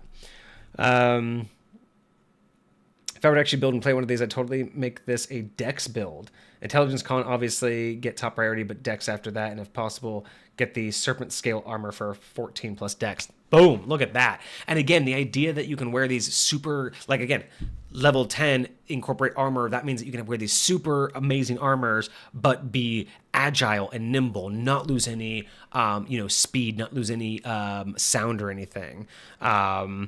Make it a charisma build. So yeah, this would be really, really cool. I love this idea in general. I think it has a potential to be buffed later down the road. All right, until 9th level, what else do we get? So total tool experience, expertise. Tool expertise. 6th level, your proficiency bonus is now doubled for any ability check you make and uses your proficiency. That's okay. So that's really going to be great for this subclass. So that's actually a really good feature for that one. At 8, you'll get another ASI or feat. 7th level, Flash of Genius. You've gained the ability to come up with solutions under pressure. When you or another creature you can see within 30 feet of you makes an ability check or saving throw, you can use your reaction to add your intelligence modifier to the roll. You can use this feature a number of times equal to your intelligence modifier. You regain all expended uses. Okay, cool. So this one's almost, so you can use your reaction to add your intelligence. So this is almost kind of like guidance or bardic inspiration. It's interesting. I don't know if it's the direction I would have gone with how to do that, but I see where they're going with it. And it's limited to ability check or saving throw, so I think that kind of works. It is sometimes weird lore-wise when someone else can help you on a saving throw or something else like that, but it makes sense. Level 9, level 10 for base artificers, OP enough. That's fair. Okay, so Flash of Genius up until level 7, and then let's see. So at level 9, Master of Alteration. So the further you alter your form, the less your original flesh there seems to be. You reveal this, you revel in this, bask in your transformation. Nothing will prevent you from your mastery of form. You can now choose 2 alterations from your conversion of nature feature. You can now stow 2 weapons with your incorporation of the blade feature. You can now transform what you are wearing with your incorporation form feature as a bonus action. Amazing. Absolutely phenomenal callbacks here. This is what I'm talking about. I love this. Being able to now do 2 of these.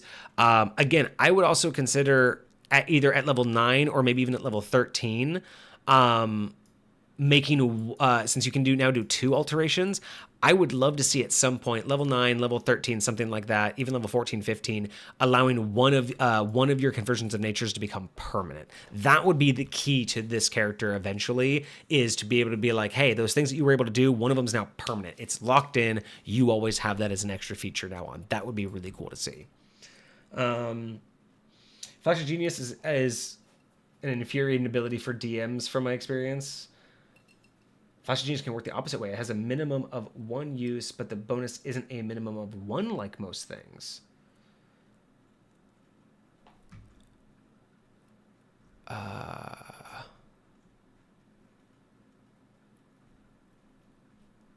Wait a second. What am I... Flash of Genius. Whenever you or another creature you can see within 30 feet makes an ability check or saving throw, you can use your reaction to add an intelligence modifier to the roll. So if you're feeble-minded, you can say, screw you, -5 to an enemy's saving throw once. Base Artificer.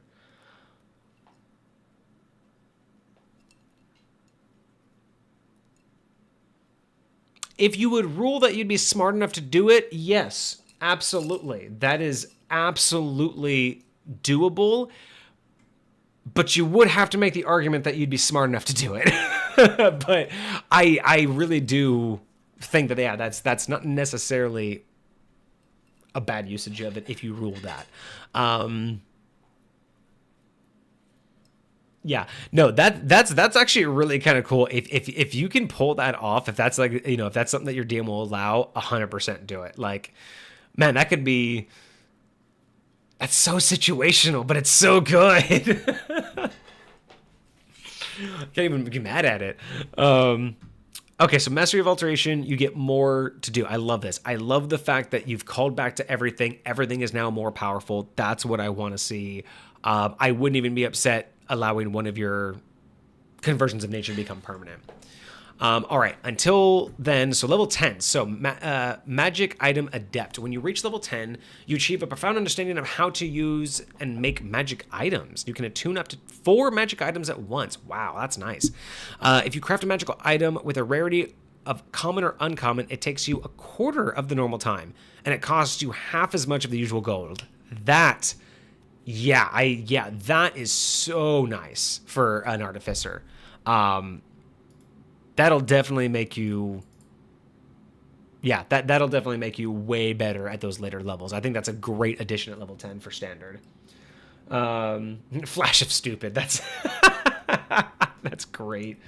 I can imagine players attempting to come up with a method of willfully temporarily reducing your own intelligence to do that. I'm gonna fuck with the stupid switch. So, you know, that actually like makes a good argument, because there's plenty of spells and like there's spells that have the reverse effect. I wouldn't even mind a subclass of Artificer just at 7th level. Like, the subclass allows you to use Flash of Genius in reverse, as in, instead of it needing to be that you have a negative modifier, just the fact that you can choose at any time, anyone you can see, you can choose to either give them a plus or minus equal to your intelligence modifier. That would be really cool. Can you imagine player? You can have an 8 intelligence at base and get a headband of intelligence. Artificers can craft it. Oh, okay, yeah. So yeah, that would be it would be really interesting to see if you could have a subclass that would allow you to reverse Flash of Genius and lower someone's ability or save throw with your intelligence modifier. That would be a really cool feature. Let's see here. So up until level 15. So we get the Magical Item Adept, which is really clutch. Spell Storing Item. At 11th level, you can now store a spell in an object. Now this is kind of what I was expecting here.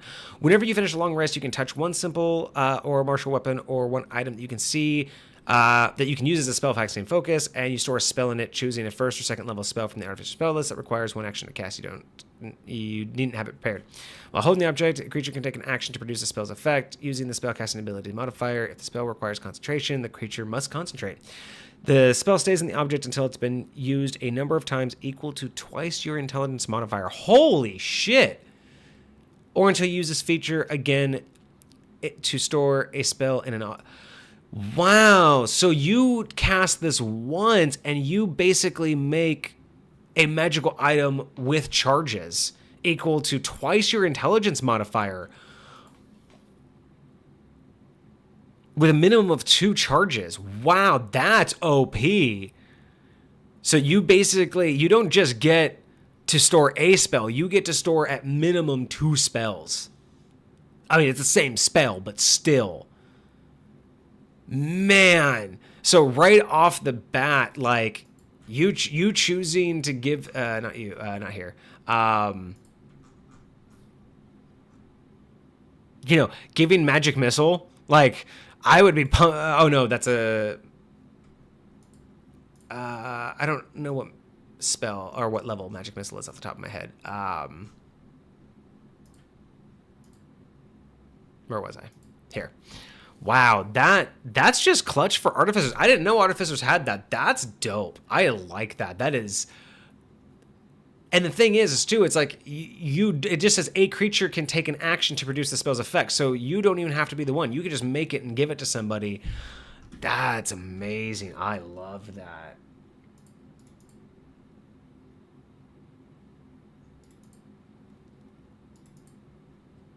Having 8 Vortex warps inside your spell storing item is a really fun. What is that?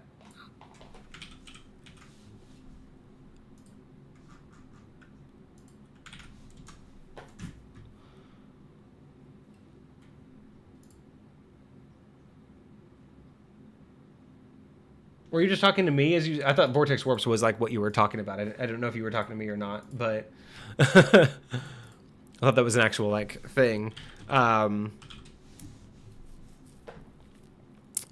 interesting. Yeah, no, I really like that for the standard Artificer. That plus like, yeah, the magic item adept, those are crazy, but it makes sense. By this time, see, a lot of the times Wizard of the Coast has a really bad way of not making some classes great until way later, but that 10th, 11th level is really nice. It really gives you that like mid-game jump that you need to feel much more valuable in the later game.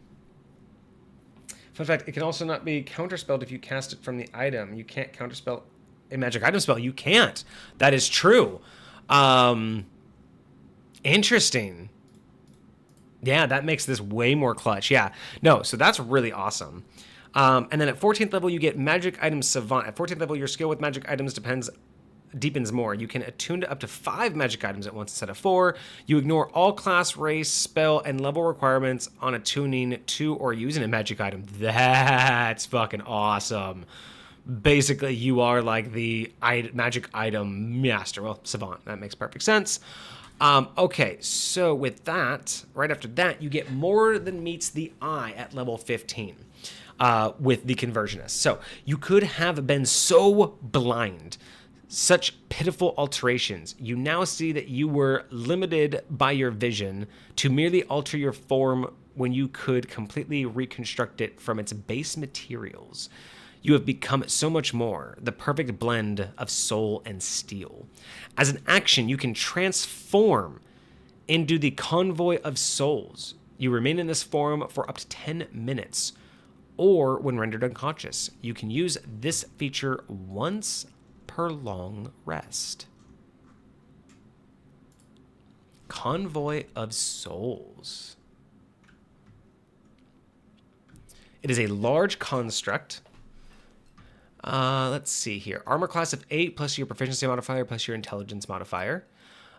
Hit points of 100, speed of 40. So I'm assuming that this is going to work like any other standard like shape change, to where once you hit 0 hit points, you convert back to your normal self with your normal set of hit points. Speed of 40.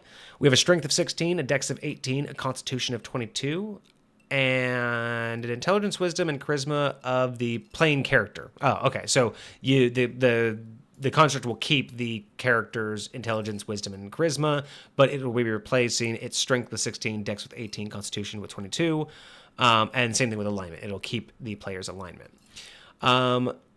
It has the player's standard saving throws. It has resistance to bludgeoning, piercing, and slashing damage. It has immunities to fire and poison, and it has immunity to exhaustion and poisoned. Abilities. Immutable form. The convoy is immune to any spell or effect that would alter its form. Magic resistance. The convoy has advantage on saving throws against spells or other magical effects. Charge. If the convoy moves at least 20 feet straight towards a target, and then hits it with an iron clash attack on the same turn, it takes an extra 10 3d6 bludgeoning damage. If the target is a creature, it must succeed a DC 15 strength saving throw or be knocked prone. It has multi-attack, so it can make a number. It makes a number of Iron Clash attacks. So Iron Clash, melee weapon attack is +6 to hit, reach is 5 feet, one target, 40-10 +3 bludgeoning damage. Oh, that should be 3. So Convoy makes 3 crash attacks. Interesting. So I like this idea that you become this like quite literal like moving tank. But let's see here. So just making it immune to psychic. More constructs are. Psychic damage makes more sense. I mean, fire, poison make more sense. I do think psychic damage could make sense, but maybe not, because it is kind of like I don't know if it's a concentration, but it is in your mind. So yeah, but it is still your own mind. So yeah, I guess you could be attacked by it. I guess because it's not really a mindless construct. It is just a new form. I mean, you're basically turning into you're reverse turning into Optimus Prime. So these all make sense. I get kind of like the piercing, slashing, and bludgeoning. I get that. I'm okay with immutable form. I'm okay with that. Advantage on saving throws against other magical effects. I mean, it's already pretty clutch having all of these resistances. I don't know if magic resistance is really... I mean, I guess it's just all resistance. It's not immunities. If these were immunities, I'd have more of a problem with this. But since it's all resistance, I can let that be fine. Now, I will say that I think you're shooting yourself in the foot a little bit with this charge attack being required with an Iron Crash. I feel like the charge attack should just be its own thing. Like, as long as you have at least 20 feet of a straight line towards a target, I think that should just be its own attack with a shit ton of damage. That I think this attack damage should be way... I mean, I like the idea of, just taking those two and combining them. I mean, 3d6 and 40-10, like just making it crazy. I also think that instead of knocking it just prone, I mean, you're basically thinking of this as like a semi or some kind of tank. I say that they should also be knocked back like 10 feet, like at least. That would be really nice for this charge because it's against one target. And then as for the Iron Crash, 3 attacks, like... I think this would make more sense if you say that it could make 3 attacks against 3 separate targets, because the idea of like you're going through and you hit this guy, hit this guy, hit this guy, I think that makes more sense that you could do all of that. And since you have resistance, you shouldn't be as worried about opportunity attacks, right? So I would look at this as, use this build, I have resistance against these, so I should use this resistance to plow through enemies, right? I could make an Iron Crash on one enemy, move and make an Iron Crash on the next enemy, and not worry about provoking opportunity attacks, because even if they hit, I still have resistance. So that would be my critique on this particular thing, is the charge should be its own attack that actually pushes them down and knocks them prone, like pushes them a far distance, because it feels like a dash attack, or like a rush attack. And then Iron Crash, I feel like three attacks on a single creature just doesn't make much sense for how this is being portrayed. But I do like the idea it can attack up to 3 creatures, that are less than 10 feet away from the last one it hits, so it kind of can, travel up to 10 feet to hit a second target or a third target. But it does, I still would think that it would provoke opportunity attack, but that's why you have the resistances. But I do like the idea. I like the idea of this like transformation and just becoming this brute, especially at such a late level. It's pretty standard for charge attacks, requires a standard melee attack to provoke it. Interesting. I mean, I don't disagree with. I'm not necessarily saying that I disagree with like it having an attack action, but I didn't know that 5th edition tends to use charge attacks like that. I feel like I've always liked them as like their own separate thing. So again, not a critique on you. That'd be a critique on Wizards of the Coast. But I really do like this idea of just becoming this crazy thing. I would also like to add in there, I don't know if this is your photo or if Kage threw this in here, but if we are going with some sort of like, you're the size of a cart, at least. I mean, from D&D point of view, if you're at least the size of like a carriage, I would love to see the actual, because we have your movement speed of 40. I would love to see just a small snippet in here, like some verbiage of carrying capacity. It would be awesome. Oh, that's from the actual document. Awesome.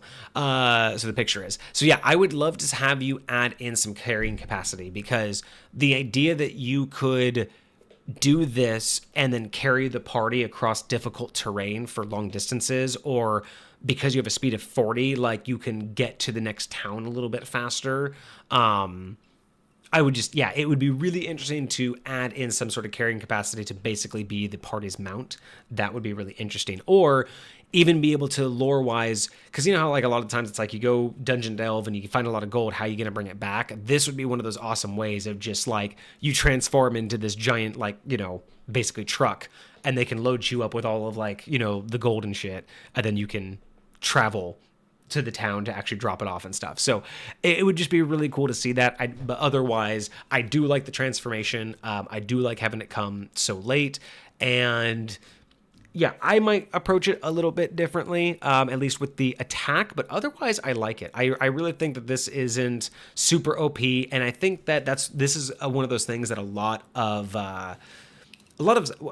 classes are missing, is that wow moment, right? That final, this is my finishing move kind of thing that really just goes above and beyond.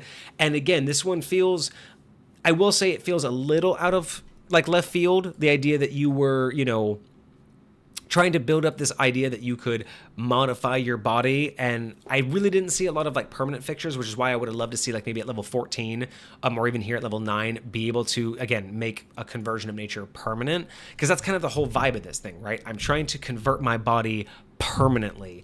And while while I'm leveling up, I should have temporary fixtures, but eventually a lot of this stuff should become permanent. And I will say, while I like the big transformation, it is slightly outside of the scope, because it doesn't feel like it's the idea that you've mastered your final form. It just feels like you've unlocked like, a different form, but it's not quite along the same line. So I do really like it. I just feel like it didn't finish off with the exact mark I was thinking of, because my direction was eventually you get to the point to where you were this fully customized like Artificer, right? Like again, halfway somewhere between Mortal and Warforged. So that was my intent, but I really do like this concept, and I would love to know your ideas on whether or not you could carry a higher weight capacity, or if you could carry your party. I'm really interested to know if you think that could be like workable. Let's see. So for each size category above medium, double the creature's carrying capacity and the amount it can push, drag, or lift. For a tiny creature, have these weights. So carrying capacity is kind of built into the strength and size increase. Gotcha. So depending on with this basically goes up to large constructs. So we'd be going up to the large carrying capacity. So already pre-written in. Okay. That totally makes sense. Optimus Artificer rollout. If I were able to do this again without the time constraints of last time, an hour for a contest. Oh, wow. I certainly make the 15th level more inspiring. This was done for a contest. What kind of... Was that like a custom thing, or was that like an actual thing? I've never heard of that. Like a timed contest to build to build this. Oh man, I'm writing that down in our stream notes. I might challenge Kage to this. We might do, when we finally finish the Misfit Tavern in the back, I might do a live stream where like Kage and I sit down on a timer and we sit out and try to like bust this out. That sounds fucking cool. Hold on.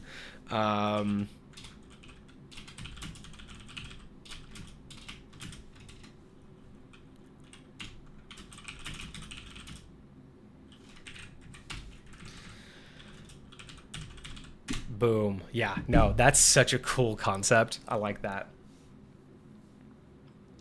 Fun but out of place. Yeah, and you know, and that typically happens, but again, that's purely from what my personal expectation was as I was reading it to the, you know, to the finalization. But again, that's not to say that that's not really a review of whether or not it's good. It was my expectation. It was my approach and my thought process to it. So wow, yeah, this was really cool. This was actually really enlightening. Like I said before, I had very little true grasp and understanding of what a 5th edition Artificer really was. So this really helped put it into perspective. So I definitely like this. I did look into a few of the other subclasses before. I looked into Armor and Artillerist before, in terms of how they, you know, I've kind of looked into what they did. Like this one is just absolutely like terrible. Did not like the Artillerist at all. And the armor basically felt like the Arcane armor is essentially like Iron Man. So not bad, but you know, not super amazing. This one feels more, I think this one, out of the armor and the Artillerist, the two that I actually have any familiarity with, I think this one fits way better with what it means to be an Artificer than those ones do. I think those ones are trying to fill a niche and fill a desire for a build, whereas at least the Conversionist feels like, at least I understand why my character chose this class, right? Regardless of why I chose it. Like a lot of subclasses have that, where it has a lot of reasons, pros and cons, and has a lot of obviousness why you would choose it to make a build out of it. But with this one, this is giving me like much more of the idea of why did my character go this direction, and without shoehorning me into a specific build, where that's what happened. Like the armorer Artificer very much immediately shoehorns you into what you're going to be doing with your powers, whereas this one is continuously open. My only biggest critique is, just like with level 9, I just would have liked a little bit more callback and a little bit more permanent options to be able to really embody the idea that the whole purpose was for me to become less mortal and more more combined, more of a construct, right? It's that, again, I it's almost like this looks up to Warforged as better beings, and they want to get closer to that. So I think that's my biggest thing as a player's point of view. I just would have expected a little bit more in the direction of permanent changes. But otherwise, no, it's really good. I think it really hits solid on what it means to be an Artificer, and I think that it has a good amount of potential for multiple gaming sessions. After reading a little bit more of these, yeah, I'm less concerned about these now, realistically. I still think these give me a really unique idea on building a character that has the, like it would be really cool to have an optional thing where if you have a character like this, having abilities like these to be an option to be magical or non-magical. Because again, you could easily describe these things as non-magical. Superior Stride could be, like I said, like, some leg enhancement, like bionic leg enhancements. Glowing Eyes could be, some goggles. Nautical Adaptation could just be a water breathing apparatus. Hardened Exoskeleton can just be that. It could just be fancy armor. Sensory Enhancement, could just be like a helmet that you wear that just gives you like extra hearing or something. Sleight of Hand and Irregular Joints, again, can just be like a special glove that has like mechanical aspects to it. Volumetric Vocals can just be like a little device that you've done. So yeah, really interesting that it brings a lot of unique ideas to the idea that this is a magical class, but it really feels like you're tinkering with stuff, right? Like this one kind of gives me that better aspect of I'm actually tinkering. So good job, really nicely done. Thank you so much for supplying this. So let's see. So do I want or need this in high point? Not this directly. I do have some Artificer stuff in my realm. You know, I don't need this particular one, but I am inspired just by your general directive of this lore. So you will get an extra point for the inspiration because I really do like this. It makes me rethink the... So when in high point, when I try to do creations, right? Whether it's the races, the classes, anything else like that. What I try to look at is from the point of view of people who live in that world, how rare or how common is it, right? Like in terms of how accessible should something be, how rare should it be, how common knowledge should something be. There are some classes that make sense to just be anything and anything, like, you know, just pop up anywhere and everywhere, like fighter. You're just going to find fighters in almost any town. But you're not going to find certain classes or certain subclasses just anywhere. And this is one of those ones where this makes me rethink the motivations behind why people with Artificer latent talents become Artificers. And the thing is like Artificer doesn't technically, in my opinion, Artificer isn't really something that you choose to be. It's something that you find out that you are. Like you just learn that you can tinker with magic and you either ignore that or you lean into it and go, no, I really, really want to like continue this research. I want to know what this means, right? So for me, it's so much more about the background and the lore of being an Artificer than it is like a fighter could be almost any reason why you picked up a sword. But with an Artificer, it's like this is a latent talent that you had to have a curiosity for. And the curiosity shouldn't just be generalized like, oh, I can make magical items or I can tinker. This kind of gives you that launching point of like, my flesh is weak. My, you know, this bound to this aging body, you know, when a Warforged can walk among us, this is, you know, this is an insult to life. And this idea of being able to have this backstory where you have an Artificer that has a drive to take their body to the next level, right? Whether that's because of being immortal, whether that's because they're weak. There's so many different reasons why you could get behind somebody like this wanting to modify their body. And I think that's one of my favorite things about this particular subclass is it starts out in the right area where a subclass should be. It starts out with its specialty and it gives you a reason to have that specialty. And I think a lot of subclasses are missing that. So I will give it a point for inspiration there. I don't necessarily need this particular build in my realm though, so we will take off that point, but you will get the inspiration point. As for balancing, I will say that it's not overly imbalanced. In general, I think this is actually quite good for standard gameplay. I think most people could pick this up as is and not have an issue. In terms of compatibility with high point, like I said, I would have to make a few changes. I would probably make a few modifications to the spell list. I would probably make some modifications to adapting these permanently over time. The more I think about it, the more I like that you have incorporation of the blade separate.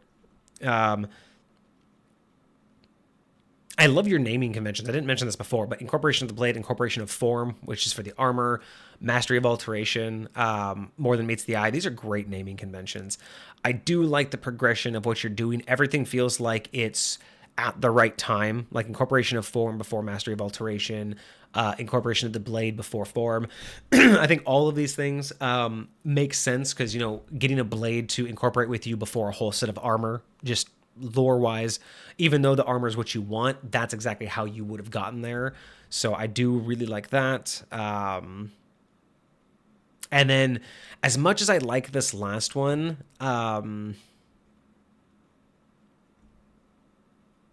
it's almost like I love this ability, but I almost want this Convoy of Souls option I almost want a different Artificer subclass that's more like a wild shaping druid, but Artificer wise. Like I almost want to see a whole different one where this is the eventual lead up is you get to turn into this, but previously, you know, almost like an Artificer who could almost like, I guess,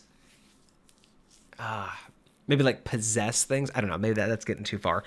I think that as much as I like this transformation thing, I think it just falls slightly askew from the whole purpose of what this Artificer was trying to accomplish. Like you wanted to change your body, you wanted to have all of these effects, and then you get so powerful you turn into a truck. And it just doesn't seem to fit along with what the Artificer's desires were, at least if that's not the direction you were playing. So I think that might be why it feels like a little bit off. So let me get up to chat while my brain does calculation. So check out the base Artificer's capstone. Oh yeah, we have to go past that. So you get magic item mastery at starting at 18th level. You can tune up to 6 items. That's pretty cool. And then Soul of Artifice. So at level 20, you develop a mystical connection to your magic items, which you can draw on for protection. Interesting. So you can gain a +1 bonus to all saving throws per magic item you are currently attuned to, which is up to 6. That's fucking dope. If you're reduced to 0 hit points, but not killed outright, you can use your reaction to end one of your Artificer infusions, causing you to drop to 1 hit point instead of 0. See, while I like that, this is one of my like biggest issues with Wizards of the Coast is there's too many things that bring you to 1 hit point instead of 0, instead of bringing you up to anything else that's fucking useful. Because at level 20, like the majority of healing in normal D&D fucking sucks. Like personally for me, I despise the standard healing in D&D. And there are far too many things that make it seem good. Like, you were going to die, but I'm going to put you at 1 hit point, and immediately I'm going to smack you the next turn because the enemy saw that you pop back up. Like, I cannot tell you how many times this has basically just been more of a slap in the face than it even has been a glimmer of hope. Like, the idea of going to 1 hit point just to be put right back down again has happened so many more times than I've ever been able to properly use 1 hit point recovery to do anything useful. It has happened in clutch situations where that person goes to 1 hit point instead, gets a critical hit, and develops the fight. But I'm just saying that in terms of the way that D&D handles standard healing, at level 20, anything that brings you to 1 hit point, to me, more likely will be a slap in the face in the middle of that fight than it will be any major boon. I feel like just Wizards of the Coast needs to add in more high-level healing opportunities, or even abilities like this that would give you at least 10% of your health, right? Just give me at least enough health to handle one, because 1 hit point, the person can roll minimum damage and I'm dead again. I'm just saying, give me enough HP that if someone rolls minimum damage, I'm not going to go down again. That's all I'm saying, is give me more of a chance than if I get hit, it's over. That's my only concern, because a lot of the times you come back up with 1 hit point, and unless it's your turn immediately or the healer's turn immediately, it's always at the wrong time of initiative. You always get brought back up, and then there's always another enemy that can attack, and it's just, I'm getting too much about it. I like it though. I like the idea that the items that you have on you give you a bonus to saving throws. That's kind of cool. And I do like the idea that the Artificer can prevent themselves from being killed outright, or prevent themselves from going down. I just think the 1 hit point can be modified based on maybe the Artificer infusion that you have or something like that. I don't know. But yeah, that's kind of cool. I do like that.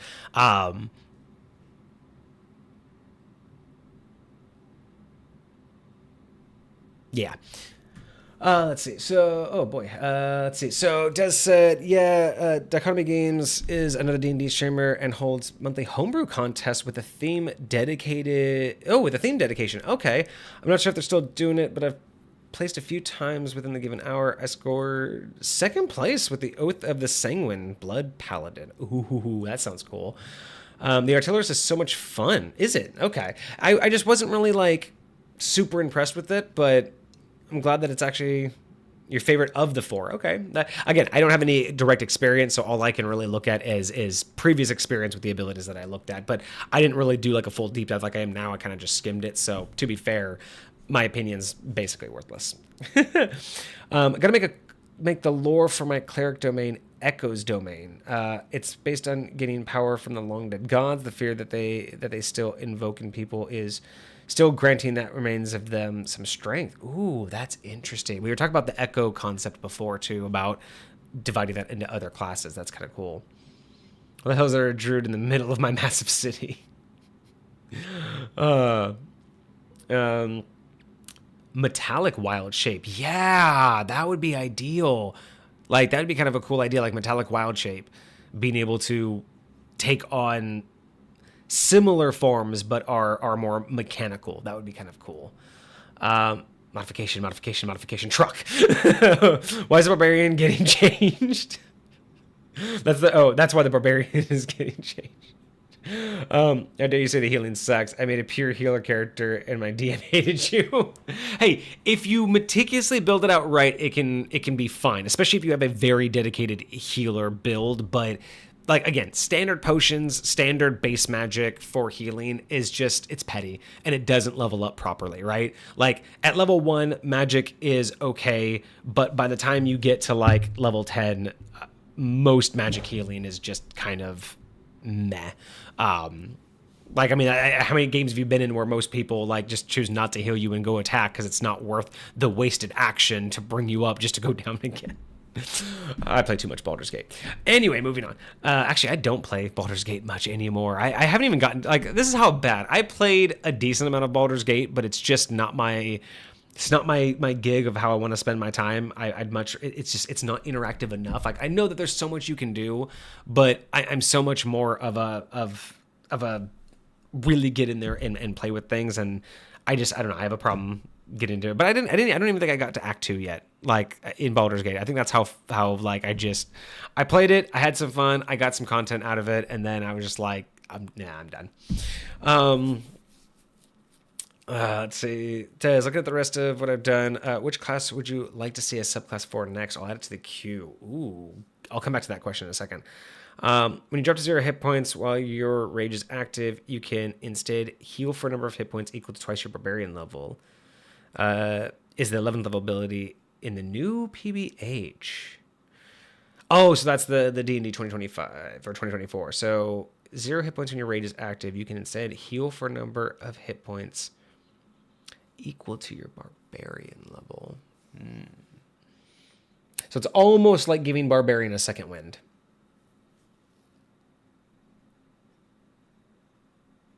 Yeah, I'm okay with that. I'm okay with that because it's basically an adaptation of Second Wind, but not quite the full Second Wind from Fighter. So I think I could work with that.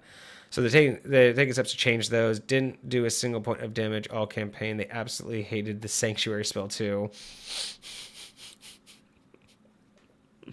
Hey, if you build it out right, it can be absolutely amazing. But that's why I said the standard healing, just the base healing in D&D sucks. But it seems like you've got on. Des, you have 400 plus hours in BG. Again, it's such a great game. I will not deny that it's an amazing game. I just, after 2 hours and I feel like I've gotten nowhere, those are not the kind of games that I like when it's just like, I like D&D because there's, I like the idea of open world D&D because there's things I can miss and things I can't. But with video games like Baldur's Gate, it's like there's so much and there's too much opportunity to do it all that I feel like after so many hours input, I haven't really progressed. And I'm also not great with working memory a lot of the time. So if I put 10 hours into a game, but I've only progressed, say, an hour into the story, I get very detached from whatever it is I'm supposed to care about, which also makes it very difficult for me to pay attention to where I'm supposed to go and what I'm supposed to do. And then I go meet someone and they're like, oh, you finally made it. And I'm like, was I on my way here? So I think that's why Baldur's Gate is so difficult for me. Is it's one of those things that after so long, I just get disconnected with what I'm actually trying to do or what I'm supposed to be doing. And it eventually just becomes me wandering around until the game gives me a cutscene that gives me a new direction to head. So that's my own fault for that. And then Farland, instead of dropping to 1, you drop to double your level. Yeah, I think that's kind of cool for Barbarian. It makes a lot of sense to get kind of like almost like a second wind out of it. Yeah, that sounds really interesting. I also think that, Barbarian's a really interesting one. I feel like Barbarian has so much more room for growth in terms of its versatility. I think there's a lot more that we haven't seen that can be done with Barbarian. But I digress. I'm getting off topic. I need to give Dez their score. So we are going to give you the inspiration score, but the necessity for high point, we won't have. We'll get rid of that. We'll get rid of a couple points for balancing and let's see. So we're fine with all of these. I would just change the growth of those. I love all of these. Those all work. It's all in the right direction. This one's a little bit out of place. So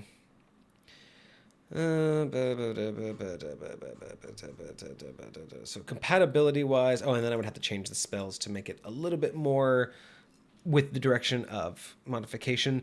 So Dez, I think that for compatibility with high point, again, I really like this as a player. I would play it as is, but for compatibility with high point, I will give you the extra point. So normally I think that this would have fallen around it's not completely imbalanced, but I think that let me see here. I'm not going to call this imbalanced at all. Like as a class, there are just some things that for high point would need to be adjusted for. So in that particular case, I will say this one threw me off quite a bit, though. I think this one's throwing me off quite a bit. So, but you are going to get the point for inspiration because this does give me inspiration to actually put more thought into the Artificer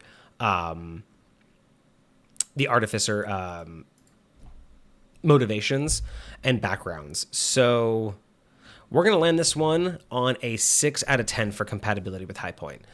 Definitely has a lot of potential. I would just have to modify a few things in order to make it work better for my lore and for compatibility with my mechanics. But otherwise, I think this is really great. Like I said, out of the 2 standard subclasses, I already think that this one fits so much better with the standard class of Artificer. I think it gives the player a lot more to do with Artificer, and it gives them a clear path, right? It gives them an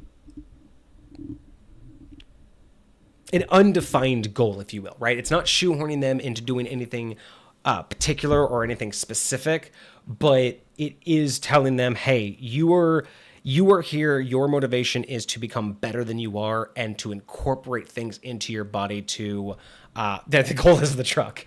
But yeah, I think that this is a phenomenal addition to Artificer. I think we need to see more classes have this approach. But because with high point, I'm very big on consistency and I don't want to say logic as this isn't logical, but in terms of progression and things like that, I always look for high point to be, more in line with, what you got at first level makes sense by the time you hit 5th and then 10th and then 15th and 20th. I like to see things that are more succinct, not necessarily shoehorning, but more succinct. So that's where I'm going to go with it. I still think it would be a lot of fun to play. The truck is really, really interesting. Like I said, I really like the idea of being able to move around the party, but yeah, I feel like I would just have to change too many things for myself. So hopefully that makes sense for you. Hopefully you enjoyed the review, and hopefully, if you ever do work on this again. So one thing that we do allow is for any item that we reviewed, if at any point the author wants to change it up and try something new, or if they do take anything that we've said, or if we've inspired them to make any changes, we do accept one resubmittal. So you can always resubmit an item for a revised review. We only basically do that twice. So, and mainly that's just because after that, personally, I just feel that if I've reviewed something twice and given a lot of stuff, given a lot of feedback, I feel like at that point, the best advice I can give is to go playtest it, to go get other people's opinions, because, after 2 reviews, I feel like not that I'm responsible for the item, but it's like, look, it's your item. You need to make decisions. You need to be confident in it, and you need to go play test it. I can't just constantly, help modify it. So we've cut it down to 2, because really after that, it gets into that area of I feel weird because I feel like it's being made for me with my mindset, and I'd rather it be made for the public. So we do accept revisions, or at least a second submitted of the same item if you are so interested. And then Des, you asked me a question. Farland, I'll get to your question in just a second. But Des, you asked me a question based off of this one. What subclass would I like to see from you next? Based off of this, actually, so based off of this idea, especially with the way that you write the lore in and that you consider lore, I'd like to see what you would do with Sorcerer. I would really like to see what you would do with the lore of someone who doesn't struggle and doesn't need magic, like doesn't have to go out of their way to get magic, but just innately has it. I'd like to, kind of like this one. I want to see what you would do with that lore. I also, we've talked about it before. Kage and I have talked about it before. Druids need better love in subclasses. I think you could do really well with that. So sorcerer, druid, or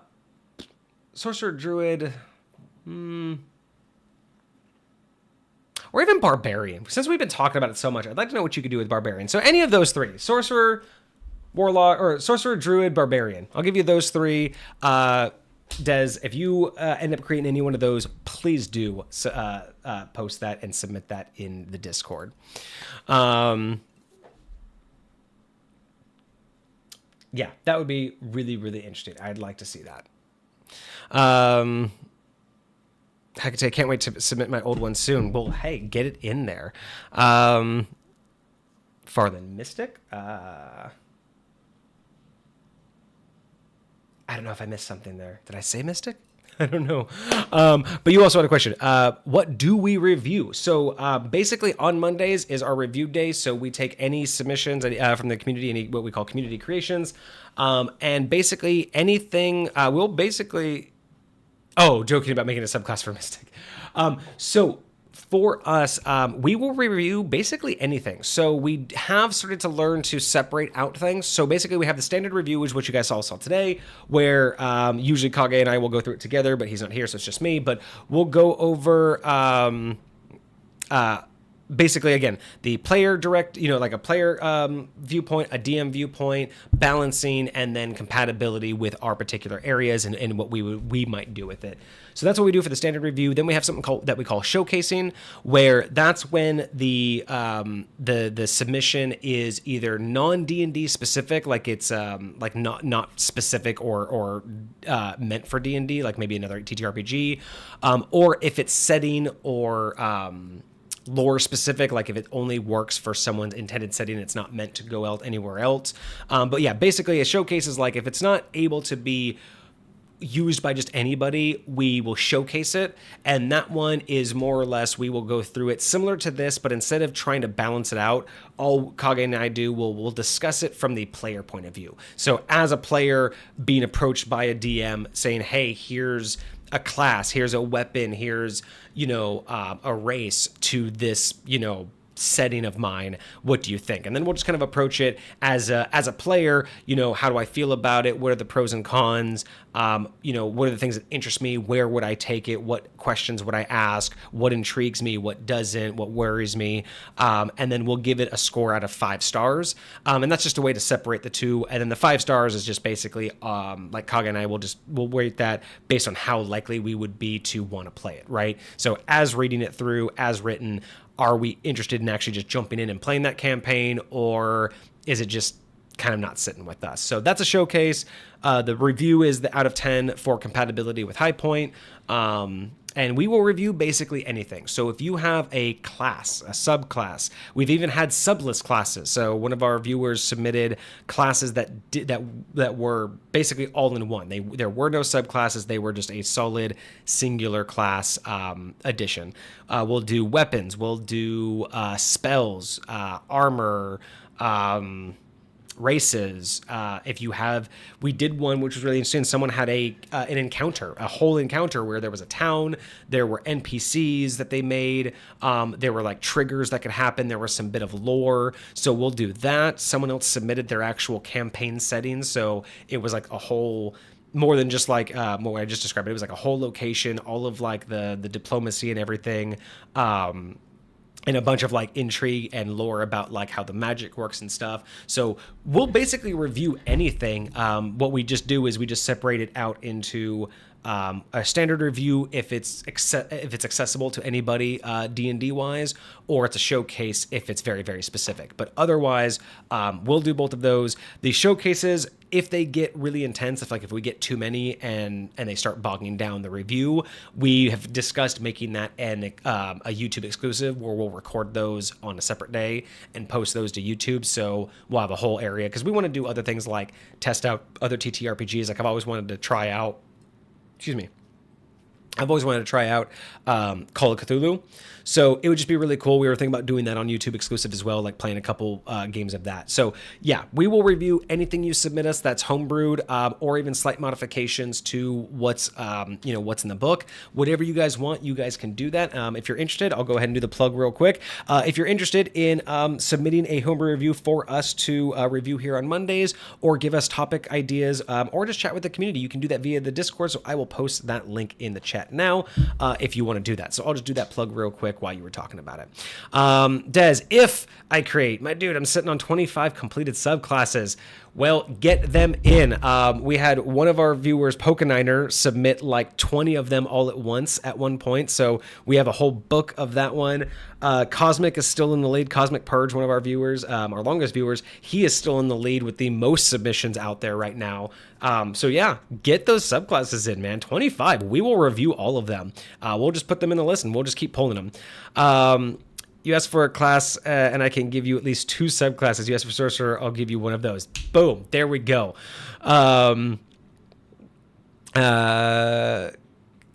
I just posted the document into submissions. Yeah, you can just post this. The submissions channel should be open for documents like Notepad, Word docs. If you use something like Home Brewery, you can use the link there and just submit it to give us the link to Home Brewery, or you can just type it up. You can just post it as text. We have a process. Kage takes all of those. He formats them into what you guys have seen on the stream here, and that way it makes it easier for me to read through and do it. Because all of my reviews, by the way, for the new people who hear, all of my reviews are blind. So I do not read, I do not look at it. The only thing I know of before the stream starts is the name and the type of item. I just know if it's a weapon, if it's a piece of armor, if it's a spell, if it's a subclass, and I know the name of it.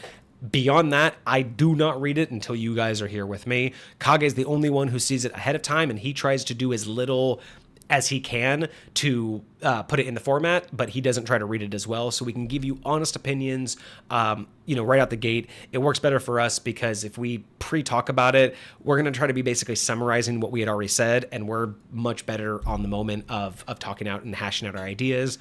So just so you guys know that I did not see this until today. I try to make sure that I don't have any prior knowledge of what you guys submit. That way you can get my honest opinion in the moment with just, what I'm reading. And then let's see. Farland, I have to finish my other 3 subclasses for my class. I only have the first one made. Death Marshal Necromancer. Ooh, Death Marshal just immediately gives me a lot of... So I was in the SCA for a while, so Marshal just immediately, gives me the idea of someone in charge, right? Like someone who has authority. And then you say,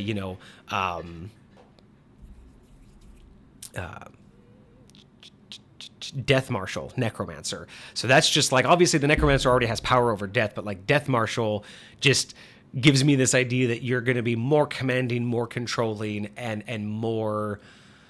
Oh, yeah, I want to read that. Please submit that. Please do. Des, you do know Poker. Yeah, you mentioned that you know Poker. That's so crazy. I mean, obviously you guys travel in the same circles, so it makes sense that you two would have run into each other. And I guess it makes sense that if you guys run in the same circles, that you two would have gone to the same streams. But I find that weird that neither of you came here from each other. You both just found your way here and then just happen to know each other. I thought that was really cool. So you notice that your conversionist was reformatted. I think that's because the document contained 3 different subclasses. So no, we just always do that. So if you take a look here, so this format, you'll see it from the Goblin's Notebook. This is something that Kage found. It's just, we have found so far that all of the ways that we've done the reviews, this is the one that I prefer to read through. It's the easiest for me to read. It's also one of the best ones to represent on stream, just because of how big it shows up here, or where is it? Where? There. So the way that it shows up all over there for you guys, that's what we want. We want this to be easily read, so as I'm going through, you guys can see what I'm reading. It's also really nice this way, unlike Homebrew Read. Like if I'm going down, you guys will see I'll scroll back and forth a lot. It's a lot easier for me to find my place when it's all in this way. But we also don't want to ask you guys to do any formatting. We want you to submit it as you have it. If you have it in your own notebook, if you have it in Homebrew Read, we want you guys to keep your formatting. This is purely just for us.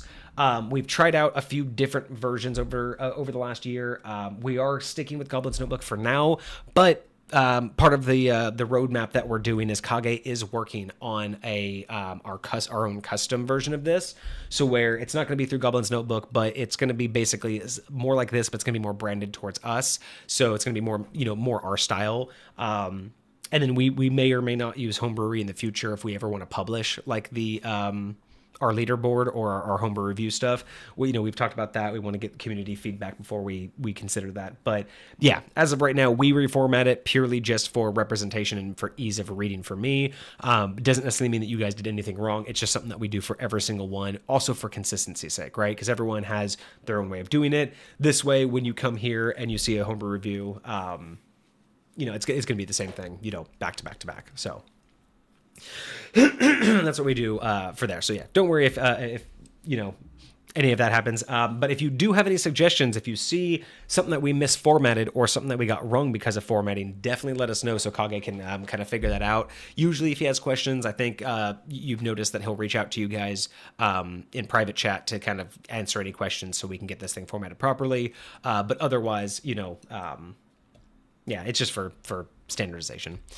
And then Farland, I wish I was better at making homebrew. Honestly, my area of expertise is min-maxing, which even calling it that, what I do is stupid. No one's looking for a negative 67 roll, for example, or 120 or 182 armor class. Yeah, that's the thing is, you're not min-maxing, you are min-maxing. Maxing, I kind of like that.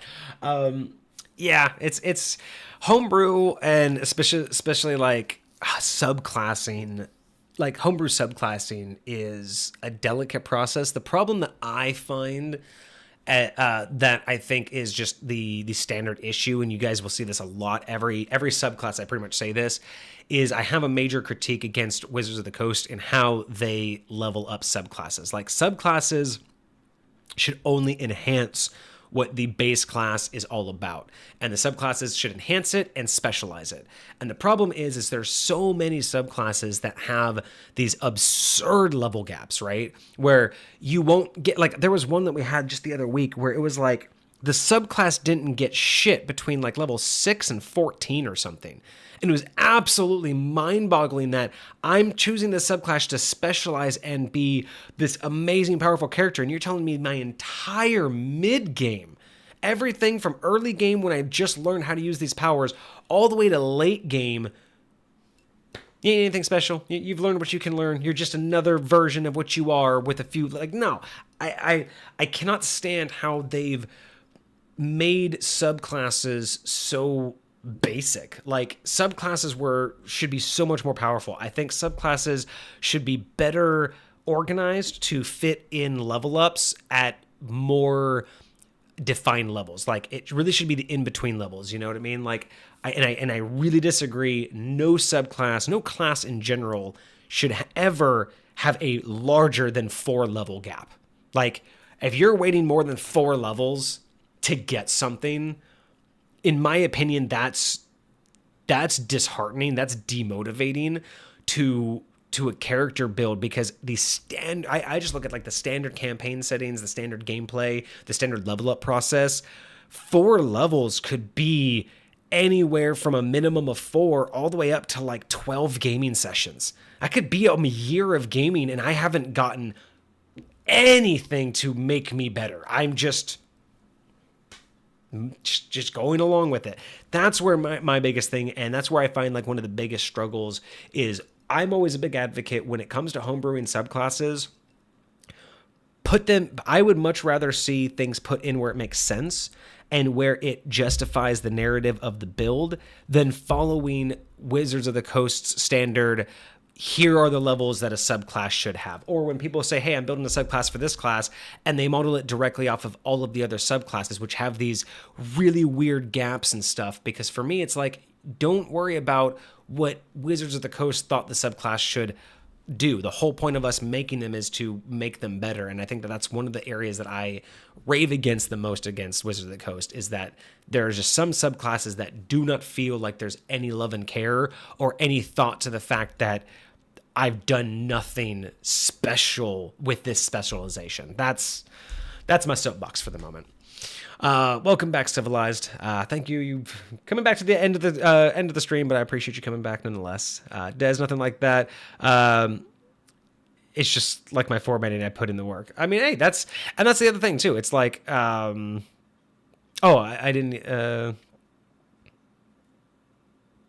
Oh, my bad. I misread that. So not like that, just like your formatting because you put in the work. That is fair. And that is the other thing is, yeah, we don't want to, I mean, to be fair, yeah, we don't really have any process right now to show off previous formatting, but I think that's mainly just because, if someone were to just copy and paste it into the Discord, we wouldn't really want to show that off.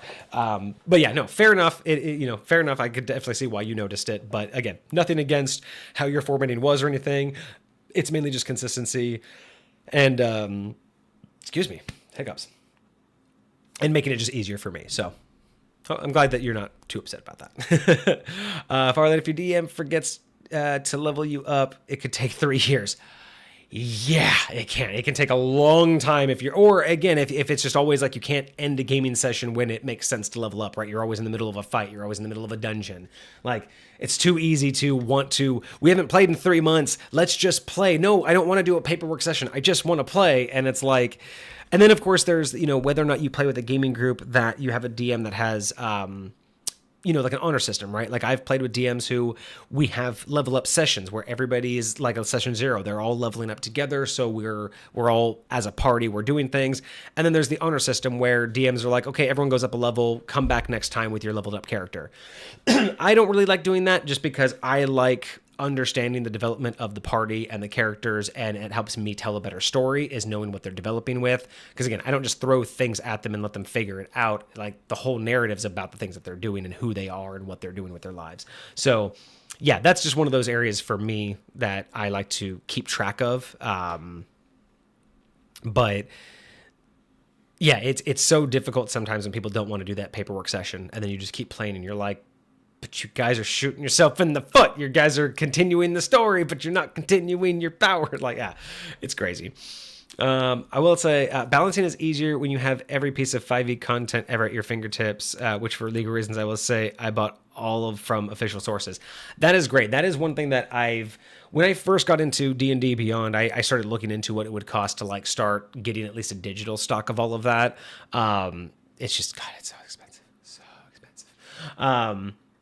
And that's honestly one of the reasons why I also have stuck so much to the idea of making High Point so versatile throughout all of the editions, at least in terms of incorporating different things, because, over time, D&D changes. Like I've been working on High Point for 10 years, and if I had kept up with the additions, High Point would never have been as evolved as it is now, because I would have been constantly changing and keeping up with stuff, right? Like even now, think about all the DMs right now who are in the middle of campaigns and gaming sessions, and players who are, that have players that are now starting to dive into the 5e 2024 books and want all of those cool things, but you have these DMs who have been gaming for, 10 years now with 5th edition.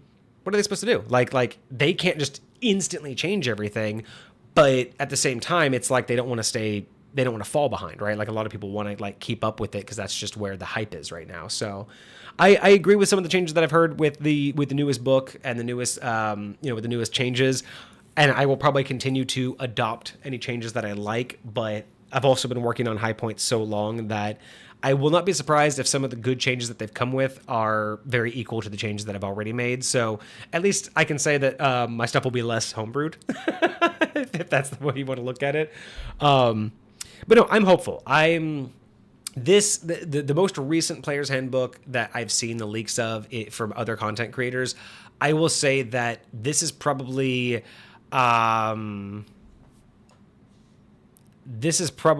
the best, or at least I don't want to say the best update. This is probably the update out of the many years that have passed since 5th edition's come out. I think this is the one I'm most excited for. I think this update has the most potential to start bringing some of the old school feel back to D&D that I feel has been missing, and I'm hopeful. I'm really excited to continue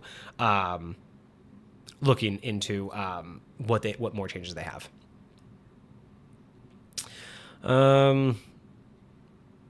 Oh, Automod. Yeah, my bad. I had to permit that. Apparently, Automod had a problem with the word creep. My bad. I don't know why. So, yeah, I just added the permitted term, so it's cool. I don't know why. I don't know why creep was such a bad term. But power creep is absolutely a thing in newer books. Interesting. Okay, so I'll have to keep in mind. I've seen a couple like content creators go over some of like the base changes, like this like their TikToks or their shorts that just kind of go over some of the basics. I have tried to sit down with a couple of the videos, but I don't know. I have a big time. I have high standards for content creators, and I'm not saying that I am the best content creator out there by any means. I still have a long way to go to be even a fraction of a good content creator that I have a standard for. But I will say that I love what we do here. I love Misfit Gamer Studios. I love what Kage and I have built. I love how we interact with you guys, and I will just say that I feel like there's many good D&D content creators out there, but man, some of them are dry. Like when it comes to just trying to like have them either articulate their ideas, talk about the content, or even read the books, sometimes I just feel like either it's just sometimes feels like they're just like there's sometimes you can watch a streamer and see like the entertainer in them, like the not the professional, but like the part of them that's been honed over time to be a streamer and to be an entertainer. And then you can see that in a lot of the content, a lot of the D&D creators, the content creators out there when they're doing like their thing. But a lot of these like update videos or comparison videos, a lot of the times it's like you see the regular person in them, if that makes sense, where it's like if you were just hanging out in their living room and they're just reading it, and it's like, not to give them any bad, any like negative shade, it's just like sometimes it's just not up to par with their standard content, and it's just not entertaining, and it's very hard to keep with. So I don't know, I can never put my finger on it, but there's just a lot of times where I try to watch those videos and I'm just like, I'd rather just go read the book when it's out. Like I can't follow you. I can't keep up with the way that you're talking or the way that you're bouncing around. Just a little bit difficult for me. But to be fair, I have no idea. I mean, I watch my own content, and as I'm going through the old content, I'm watching how Kage and I get better, and that's nice to see that we're getting better. But I know I have my flaws. I'm not saying that I'm better than any of them, but I will say that when it comes to like these updates, it's just been really hard for me to digest and get it in, because just no one's really had a stream or a video that's really been able to capture me and keep my attention long enough for me to like absorb the knowledge. So yeah, that's just that's my problem. But then again, I'm a Twitch streamer who doesn't really watch a lot of streamers. Like I would say the majority of the Twitch streamers I watch them on YouTube. So to be fair, I'm a terrible Twitch community advocate. I don't have a lot of streamers that I follow, which is probably gonna bite me in the ass in the future. But hey, we're here, we're doing our thing, do the best. Spindle of Fate from BMT, for example, is Spindle of Fate. It's a legendary item, but just being able to negate a legendary resistance twice per day is still... Oh, fuck. That's what Spindle of Fate does?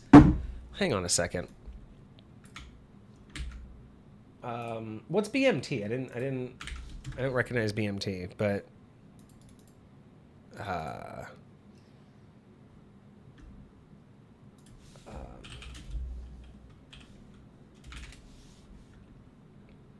Spindle of Fate. So, the Source Book of Many Things. It's a legendary wand. Wand is shaped like a drop spindle wrapped in red thread. The wand has 6 charges that can be used for the following properties. Battle Foreknowledge. When you roll initiative, you can expend 1 charge to add or subtract your proficiency bonus from that total roll. Ooh, I like the add or subtract. There's so many times you get to add and push yourself forward in initiative, but not a lot of people think about pushing themselves back in initiative, waiting for their opportunity, especially if they have reactions. I like that. Doom Foretold. As an action, you can expend 2 charges to target a creature within 30 feet of yourself and invoke that creature's doom. While the target is on the same plane of existence as you, you can sense the direction to its location, and you know the direction of its movement if it's in motion. Additionally, once per turn, when you deal damage to the doomed creature, you can roll 1d6 and add that number to the damage roll.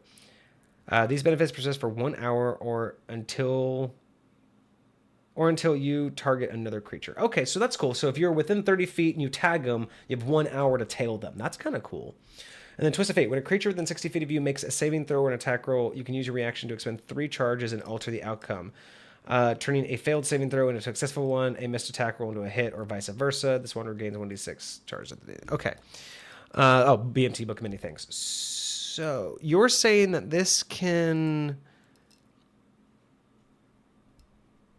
negate a legendary resistance twice per day? Is there another version that I'm reading the wrong one on?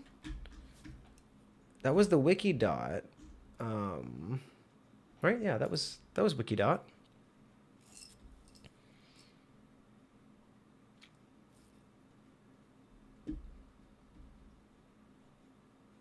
Oh, because it's an attack roll. You can use your reaction to expend 3 and alter the outcome turning. Okay, so just because the legendary resistance is a saving throw. Sorry, you said legendary resistance. So because the legendary resistance falls under a saving throw, you can expend 3 of the 6 charges.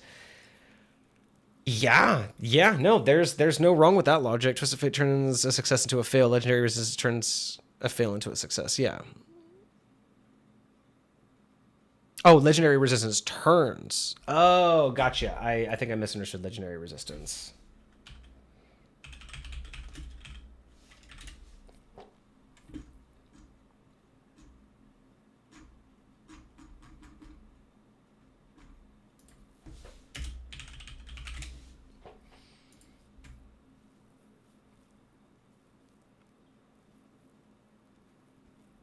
No, it's just regular resistance.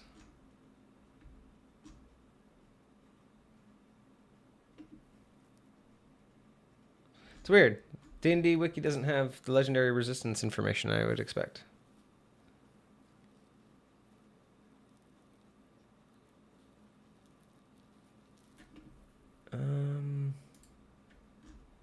Weird.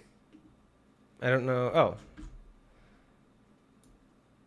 Oh, there's... Funny, I was able to find it in Lich's information. If Lich fails a saving throw, I can choose to succeed instead. Interesting. So,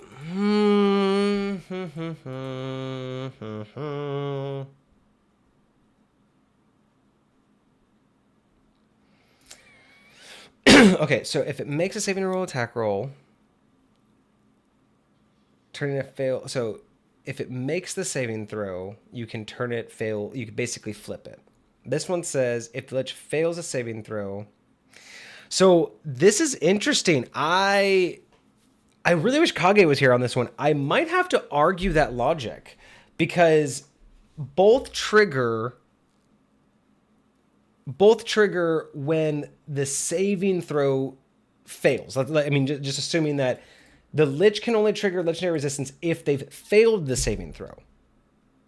And you'd only be able to do the Spindle of Fate, you'd only want to do it upon a successful saving throw because you'd flip it.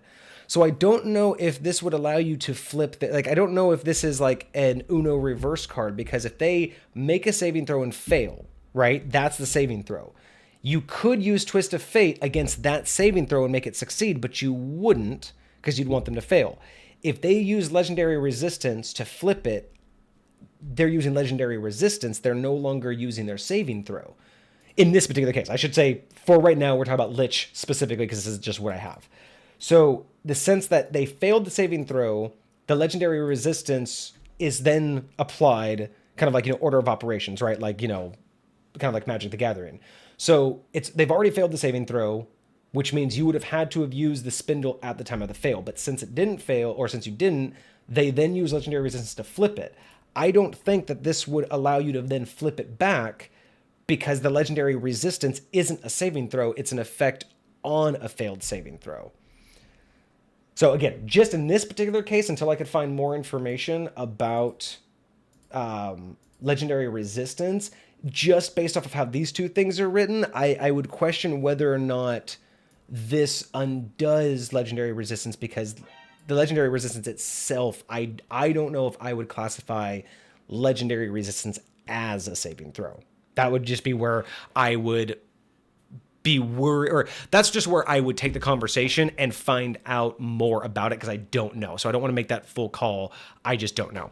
So even with that, it can still force uses of Legendary Resistance. If they succeed the throw, you force them to fail, and then they have to use Legendary Resistance. But see, I feel like it would come to the same thing. If they succeeded a saving throw and you used Spindle of Fate, they also would not then be able to use Legendary Resistance, right? It's because, again, it's that order of operations. Both Spindle of Fate and Legendary Resistance can only trigger after you know the result of the saving throw. So I don't feel like they can both trigger after each other. The first one to trigger essentially negates the other one, I think. Again, that's a great conversation. I want to know. I'm actually going to write that down. Let me get a second here. By the way, Touche, thank you so much for the follow. I really do appreciate that. I'm actually going to write this down, Farland, as a topic idea for when Kage gets back, because I want to do more research, because you saw me. I did like 30 seconds of research for Legendary Resistance. I want to know more about that, and I want to bring this up because I want to actually have this conversation live with you and with Kage to flesh this out more, because this is a really cool concept. So we are going to do a new topic idea, legendary, I can spell, Legendary Resistance versus Spindle of Fate. Can they counter each other, or is it first to go off? And then I need to do more research, because this Lich link is not good enough for me. I don't mind Roll20, I don't mind Roll20, but this is just for a Lich. It's not enough information for me to make a definitive decision. So I need to have more information, but I don't want to just sit here on stream until I figure it out. So we are going to come back to this idea. I just put this in our list of topic ideas for me and Kage to research. So yeah, we are going to continue that conversation, because I want to know more about Legendary Resistance, and I will even see if I can pull a Crawford ruling on this one, just because I'm curious to see if this question has ever come up. I always like looking at Crawford rulings, not so much because I think that he's the end-all be-all, but I mean, he is the word for Wizards of the Coast, so it is nice to know at least what the intent was. But I also like to know, looking at his examples, because then it shows me what other questions or similar questions people have had. So I will look into that more. I'm really interested.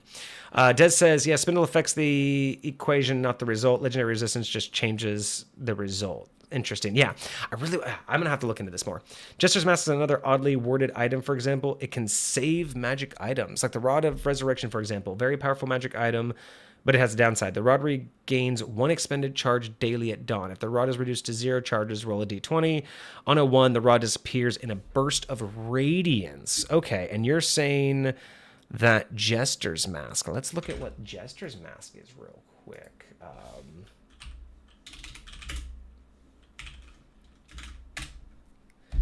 It's so late. I should have been logged off so long ago, but it's fine. We're digging in.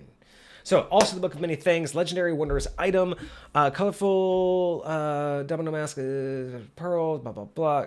Charismatic Force. You can use the mask as a spellcasting focus. Gain +3 to any spell attacks and spell saving throw DCs that use Charisma. Wow, okay. Marvelous Escape. When a creature hits you with an attack roll, use your reaction to disappear in a puff of smoke and colorful sparkles. You take no damage and instead teleport. Along with anything you're wearing and carrying to an unoccupied space you can see within 30 feet. Once the reaction is used, it can't be used again until next dawn. I love that one. That is one of my favorites. Topsy-turvy. When you roll a 1 on a d20, you can treat the roll as if you rolled a 20 instead. Once this property is used, it can't be used until the next dawn. Holy shit! Wow. That's nice. So that just doesn't even re-roll. That just straight up turns a 1 into a 20. So, and yeah, it just said, it straight out says, when you roll a 1 on a d20, period. So you are absolutely right. Rod of Resurrection is a flat d20 roll. There is no justification outside. There's no way around it. That just says any d20 roll. There is no specification. I agree with that. That could absolutely, the Jester's Mask would absolutely stop the rod from disappearing in a Pier of Radiance. Now, whether or not that allows the rod to, I mean, you could justify it to where the rod, still stays at 0, and then the next day, it has a chance to regain 1. So basically, the Jester's Mask would keep it alive, but you still have another, dawn before you can use it again. That, I think, would be the most appropriate way. But you also could be really funny, and the Jester's Mask renders it inert. It doesn't disappear, but it's no longer, the Rod of Resurrection. But no, I think that the Jester's Mask should work. It would just extend the rod's reset until the next morning. Let's see. Halfling Lucky, Divination Wizard, Portents, and Lucky Feet, for example, are all other dice changing things that say any attack roll, saving throw, or ability check. So yeah, and then again, any attack, saving, and ability check, those are usually the limiters though, right? It usually comes down to things that are those specific rolls, and that's why, like, the legendary resistance, I just don't think falls under one of those categories. But yes, you're absolutely right. Those ones say attack, saving, and ability checks. This one just says a d20.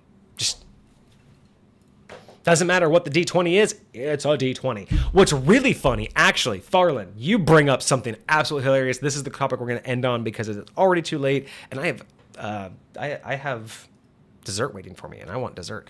It's probably too late for dessert, but I don't care. Anyway, you bring up a really interesting point. So this is the point that we'll end on. Having the Jester's Mask, it says when you roll a 1 on a d20, which means attack rolls, saving throws, ability checks, things like, Rod of Resurrection. But what's also great about this is, like, depending on your DM, if you have a DM that likes to just use dice rolls to make decisions, or if he doesn't do, if your DM doesn't give you a very specified ability, they're just like, let's roll a d20 for that one. This is going to be the most hilarious thing, because you could roll a 1 on something that's not even anything realistic and just be like, well, I have the best, like, I have, critted. Yeah, I find that interesting. And I also find it interesting that it says you can treat the roll as if you rolled a 20 instead. So that's also another interesting question for DMs out there. Would you say that this turns the roll into a 20, or does it turn the die into a 20? Because there's a big difference between treating a 1 like a 20 and reading this as in you can treat it as, I don't know, it does say you treat the roll as if you rolled a 20. So that's also a really big deal, right? Because it's not just saying the numbers are 20. If you are, say, a DM like me who values and puts a lot of stock in critical success, this is actually really more devastating to DMs, because it's not just giving them going from a failure to a success. It's basically flat out saying they rolled a crit, like a natural crit, because it says treat it as if you rolled a 20, not as if the number was 20. So that's one of those ones where I could see some DMs fighting it and just say, no, a roll on a crit, you have to roll a crit to roll a crit. But this one, the wording is just so small that it's like, it says roll to 20. That tells me I critted. I don't know. Yeah, and that's the thing. So it's like a nat 20, because that's the big difference. Like rolling a 15 with a +5 is not a nat 20, but this says as if you rolled a 20, tells me that that's a crit. So yeah, good point on that one. Good point on that one. So I think that's where we're going to end it with. Thank you guys so much for joining us and participating. I really do appreciate it, guys. It's so much fun. We have some new topics to talk about for future weeks. So when Kage gets back, we will be diving into this a lot. But I had a lot of fun today. Yeah, it's just a very nice item in general. I'm loving this Jester's Mask. I have not dove into the Book of Many Things in a very long time, and it's like gems like this that make me want to go back into it. So I think I'm going to have to look into that a little bit again. Maybe, you know what, screw it. I'm just going to put that in other stream topics. We just need to talk about the Book of Many Things. So I have that as a topic as well, to dive into more Book of Many Things. But yes, thank you guys so much. That's going to be us for today. I really do appreciate you joining me on this review today. I will be back on Friday with more D&D discussions. I don't know what our topic is going to be, but keep tuned for Friday, where I will be back to do probably another history of, and talk more about various aspects of D&D like we do on Fridays. Kage will be returning back to the studio next Monday for our next homebrew review. Keep in mind that he is busy this week, so we might not be getting you, because he handles all of the updates and has all of the webhooks. So I will make sure that he posts as soon as he can. Today's item as well as next week's item, and whatever it is that we're going to review next week. So keep that in mind for the Discord. Big Dungeon Energy, I know, so sorry that you missed it. This is the problem, that we stream on the same days. Y'all, if you guys also enjoy D&D content, absolutely check out Big Dungeon Energy. She has an awesome D&D stream that she does, usually on the same time as me. So, come here first, but if you see her when I'm not live, go see her. But yeah, no, she's awesome. It's a lot of fun. She's been doing some really crazy things for her players recently. Shoved them into a dragon's lair. I mean, it was kind of their own fault, but it was a lot of fun to see. So go check that out. But yeah, sorry, Dungeon. Hey, we got two eyes. Hey, you know what? You can have two tabs open. That's fine. But hey, you know what? That was a lot of fun. I do appreciate you showing up, Big Dungeon, though. Sorry that you missed it. But you guys can always check if you missed anything, or if you want to see any of our previous live streams, you can always check our YouTube channel. We have our VOD channel that has all of our previous live streams. So you can go ahead and check that out. And that also links to our main channel, which by the end of the month we'll be having some new shorts posted and hopefully some edited content as we move forward to the end of the year. Otherwise, with that, I hope to see you guys back on Friday. Thank you guys so much. We had so many people join today. I know Cosmic was here earlier. Farlin and Dez, you've been here pretty much the whole stream. Thank you so much for all the things that you've input, all of the ideas, all of the questions. It's always great for you guys to come in and not just keep us company, but to give us great topics of conversation. Hecate, I saw you in there as well. Thank you so much for participating. And Big Dungeon, again, thanks for showing up right at the end here. I do appreciate it. You'll watch the VOD tomorrow. I hope you do. Leave a comment or comment in the Discord of anything that you think. Let Des know. It's Dez's first submission. So let Des know what you thought and any ideas, whether you agree, disagree, what you do what you do. We do like to see that there's comments in the Discord. We do just like to see the community chatting. It's a really great. It's not just to chat with us, but it's also to chat with each other. So yeah, come join us if you'd like to. Otherwise, I will be back on Friday at 7:30 Pacific Standard Time for more D&D discussions. Thank everyone for showing up today. It's been fantastic. I can't believe we made it to 3.5 hours. I usually don't make it this far by myself, but you guys have been fantastic and awesome. I really do appreciate it. So we are on our road to affiliate. We are so close to being there. And I hope you guys will continue to follow us along the ride. Thank you guys so much. Again, you guys have all been fantastic. I hope you have a great rest of your week, and I hope you had a great weekend. Take care, guys. Cheers.